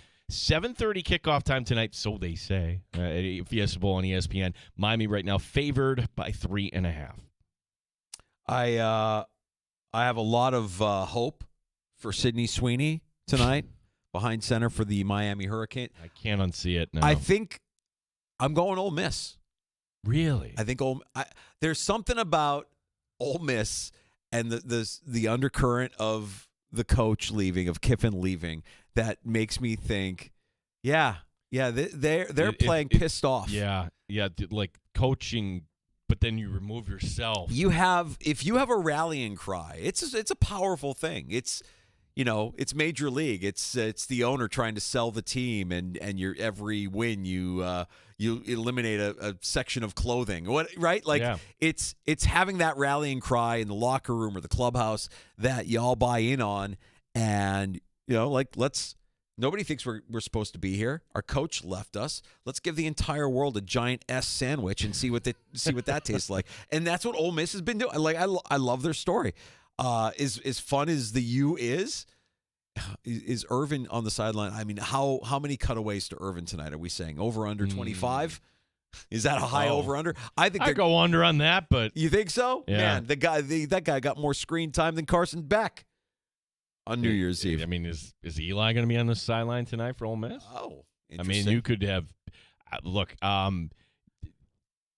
What are you watching? Sabres who are playing. If the Sabres were like the Sabres of the beginning of the season, I'm not watching this. Kind of a interesting choice tonight. We'll probably bounce back between the two. Sabres hockey tonight on the Fan beginning at 7. Rochester's Ernie Clement got a huge raise today. The Blue Jays and Clement avoiding arbitration. The product of Brighton is going to earn $4.6 million this upcoming season. Clement paid third last year for the Jays.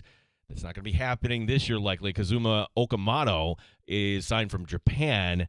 Likely Clement will now shift over to be the everyday second baseman. Okay, good news. I like that. And do we hear that Clement is coming to the Nighthawk game on the 17th? That's a good get for the Nighthawks, where he will be doing something at the beginning of the game, and the Rochester fan base can honor the guy for what he did in the postseason last year. Yeah. At some point, the Winter Classic will be coming back to Buffalo in the new stadium. Probably not until the current site gets redeveloped, but. In reality, Danger, the Winter Classic has become a Francesa in the sports world. Well, if you're new to the sports bar, Francesa is... Oh, who cares? Only 800,000 watch the Rangers and Panthers in the Marlins Stadium. Now, that's not in a day where most of us had off, number one, and it is the New York market, but I think we're just kind of over this. Here's what... You're going to do the Winter Classic. I think the one that I liked the best was Scenic. Tahoe. Yeah. I think that's the one that I like the best because it's a TV product. Make it look good for TV, and it doesn't look good on TV. No, when you're shooting from stadium angles and you have boards in the way, it doesn't translate. And now you're doing it in South Florida, and it's like, okay, come on. I mean, I'm sure everybody that covers the NHL and has to travel north of the border loved being in Miami. Oh, I'm looking at Dennis Bernstein's feed. He's like, this is perfect. All the doubters. I'm like, well, yeah. I mean, if you're there, I'm sure it's fun. But I'm saying as far as a televised product. Now, next year, okay, this isn't quite Tahoe, but it's going to be the Utah Mammoth. Remember, they're relocated from Arizona. They're going to host at the University of Utah, hosting Colorado. You got the mountains there in the background. Yeah, I mean, again, I don't know if Tahoe looked nice because there wasn't fans and it wasn't a stadium. Like, that felt like an outdoor game. It was like a makeshift rink like you would find in a neighborhood somewhere. And that felt, as a TV product, that felt like an outdoor classic. The Stadium Series to me is like, now it's like, oh, who cares? And it will come back to Buffalo because you have a new shiny toy that you have to show off, and new Highmark Stadium will be a great venue for it. It just won't look good on TV. I'm going to just kind of read this without comment, and I'll let you comment, Danger. Giannis Antetokounmpo wants you to know he's not the bad guy. The Milwaukee Bucks star telling The Athletic, quote, there will never be a chance, there will never be a moment I will come out and say, I want to trade. That's not my nature. My plan is to be here for the rest of my career. If they don't want me, I'm not the one in charge. I am an employee. Okay. I don't have a problem with that. You're buying that?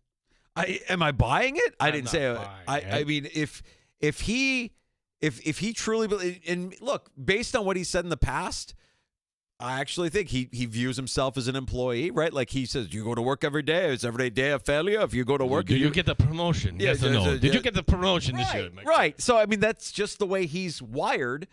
The guy isn't a killer. I mean, he should be, but he's not. He got the championship, and that was remarkable and great for the Bucks. But I think they recognize as an organization, how much more of this do we have? He's not a killer. And can we get something? Yeah, you can get something. So it's out of his control. He's right. He's an employee. He'll say the right thing, which here, he's good at saying the right thing, even if the right thing gets your coach fired. It's not a failure. Oh, okay, it's not a failure? Well, then why is the coach fired 2 days after you say it's not a failure?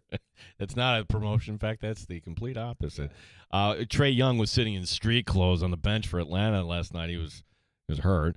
That's when he got up, walked up, and said, "Hey, I've been traded." Air quotes when you say he was hurt. He was hurt. Yeah, you could tell in my inflection, I think.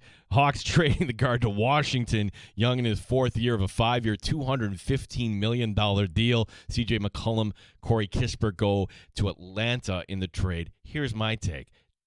Trae Young had one series, over the Knicks. That's it.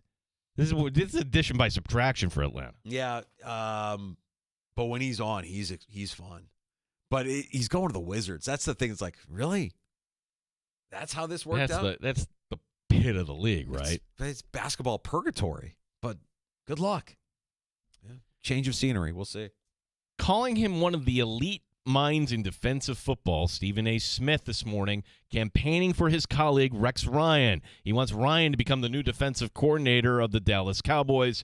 Rex has been with ESPN since being fired by the Bills in December of 2016. So wasn't it Ryan that said that he didn't get the job in Dallas because they offered somebody else less money and they took it? Yeah. Right? He basically said Jerry Jones is cheap. That's why I'm not the defensive coordinator. So he's made that public. Oh, this is made for TV. Jerry, you're cheap. Let's just twist the knife. Yeah. And if Jerry somehow takes the bait, even better. Yeah. I don't think Rex is going back to the NFL. I don't think Jerry's going to do that. I don't think Rex. You can have a guy like Stephen A. campaigning for you all you want. And look, as a defensive coordinator, Rex, you could probably do a lot worse than Rex Ryan. You can't hire him because he will completely overshadow your head coach.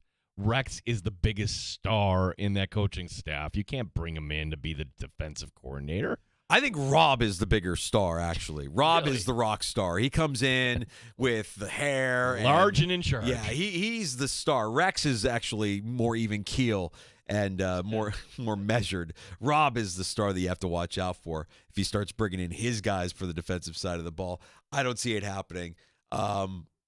But hey, the idea that Rex still wants to coach and surprises. I mean, the guy, it's in his DNA. It's what he wants to do. He's good on ESPN, but I don't see that happening. And Jerry very well may be cheap. Yeah, he very well may be cheap, hiring guys that don't cost him an arm and a leg to get the same results every year. Ralph Wilson was like that too. Would never pay a coach. I'm sorry, coach.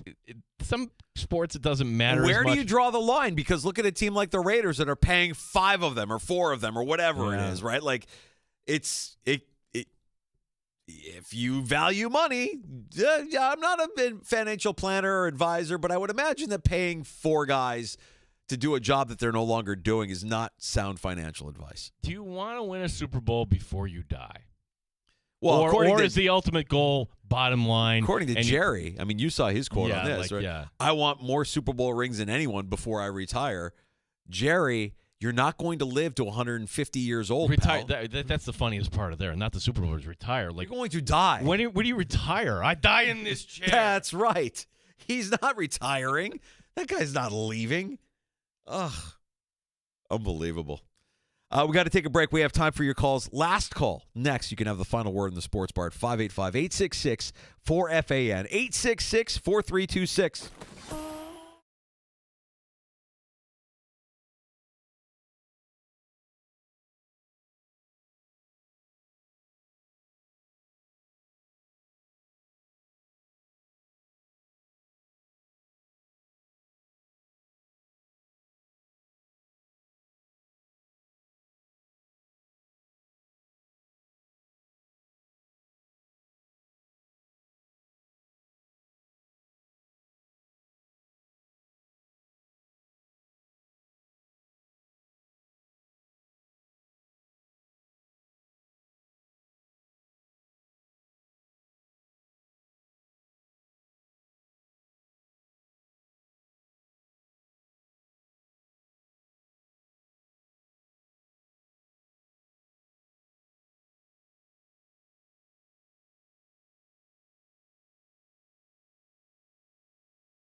Raise the bar on Rochester Sports Talk. You're in the Sports Bar with Danger and Battaglia on the Sports Leader, 95.7 FM and AM 950 The Fan, Rochester. Happy Hour continues in the Sports Bar with Danger and Battaglia. Thanks for joining us this afternoon. If you missed Ty Dunn from Go Long TD or Maggie Gray from Maggie and Perloff, both of those conversations are available for you wherever you get your podcasts. Do a lot of talking about the Bills and the Jags, a lot of talk about what Monday might look like, win or lose, for the Buffalo Bills. Search out the Sports Bar on Apple Podcasts, Spotify, wherever you get your shows, and you'll find all of our guest appearances there. It's Last Call at 866-4326. John in Rochester, if we're still allowed to say this. Happy New Year, John. Hey, Happy New Year to both of you. But listen, you were talking to Maggie. Oh, and, the both of us? Oh, yeah? Yeah. Well, I think the Bills are going to win by $1 billion on Sunday, and then, after that, I'm going to go to Bill Gray's. But anyways, you brought up the point to Maggie. There's no way they're going to fire McDermott, even if they get skunked, which they won't. They're going to win. But, the one thing I got to laugh at, all the information I heard and interviews I heard about the Highmark Stadium, the history, and I had season tickets with OJ played. I was at the 51-3 game, 20 points in a minute 17 seconds, and the greatest comeback game among others. But some of the most entertaining times were some of the fights that happened at Highmark over the years, and when it was Rich Stadium. There were brawls. I remember one game in the early 80s opening against the Jets. It was like 90 degrees out, and I'll tell you, after the game, there was like a battle zone out there. There were 15 guys knocked out, and there were fights all during the game. I'll tell you, there were some hellacious fights in that stadium, especially the early years. And no, I don't think I heard anybody talk about that. Yeah, funny because the Bills, we don't want to remember, like, hey, before the Bills actually were winning, we would always have those, like, bad fan behavior, code of conduct. Is John talking about fights on the field or fights in the stands? Fights in the stands. Fights in the stands, yeah. I just remember going to a couple of games, and, this is long after what John is talking about, but, if you are in that frame of mind where you're gonna get chested up. Yeah. I mean, and it wouldn't even have to be with a stranger or a fan of an opposing team. I mean, I was hanging out with friends, and we were all at the game together, and we're all there rooting for the Bills. And everybody was so drunk. One of my friends just knocked out my other friend, just punched him for no reason. So yeah, the juices get flowing. And I don't know that that's exclusive to Buffalo or Philadelphia. I think that if you go to any NFL stadium any given Sunday, you could see a fracas breakout. You could see a little Donnybrook. I think, your top Bill story right now would be the game coming up on Sunday. Well, I appreciate John for being the first person since Monday, other than Scott Petoniak, to bring up the stadium on a Thursday. That would be my suggestion to the Rochester Business Journal. Like, you see why papers in Pittsburgh go out of business. Today is Thursday, and we are beyond the storyline of Highmark Stadium. I can't believe. I mean, we hadn't talked about it since Monday. What are you doing? So I mean, John, we're kind of like going against our word here by having John talk about the stadium. No, and it's fights last in the call. Stadium, but it's last call. You can call in. Yeah, I don't know. Are we past it now? I feel like it's old news. Like we all had that moment. Monday was all about the stadium. Everybody was talking about what a great time it was and what a great game it was, and sharing all of our memories and how emotional it was. And now we're on to Jacksonville. We're on to the wild card. We're on to the game that. Give me your opinion on Jacksonville. Give me your take on Bean and McDermott. Lots of angles. Yeah, lots of angles. One of them shouldn't be the stadium on a Thursday. Tomorrow on the show, we go to Jacksonville, and we talk to our friend Mia O'Brien, who we've had on in the past, who is just connected, wired in, one of the insiders covering the team there in Jacksonville. She gave us some really good insight last year before the Bills absolutely throttled Jacksonville 15 months ago, by the way. Yeah, and she was spot on, and you kind of were like, oh my gosh, the Bills are going to crush them. And they did. And they did. So let's get her opinion on how this may play out. Oh, our first conversation with DA. We haven't talked to him since after the Browns game. Damon Amendolara and the Bill Maddock podcast. He will join us as well. Good show tomorrow lined up for you. I'll be making my prediction for the game tomorrow morning with Tommy Tells It Like It Is in the break room on CMF. What is with Ryan Duffy, dressed up Tommy, and Ryan. I don't know what he's dressed up. We gave him a couple of ideas. I don't know which one he's ultimately going to go with. Maybe he'll show up looking like Avatar to try and imitate Trevor Lawrence. Maybe. I don't know. So that's tomorrow morning just after 9 o'clock on CMF. Bet MGM tonight with the big noise, Brad Evans, on the way next. Sabres hockey coming up tonight at 7 o'clock against the Rangers as well. Thanks for listening to the Sports Bar here on The Fan Rochester. You're listening to the Sports Bar with Danger and Battaglia. 95.7 FM and AM 950. The Fan Rochester. Start your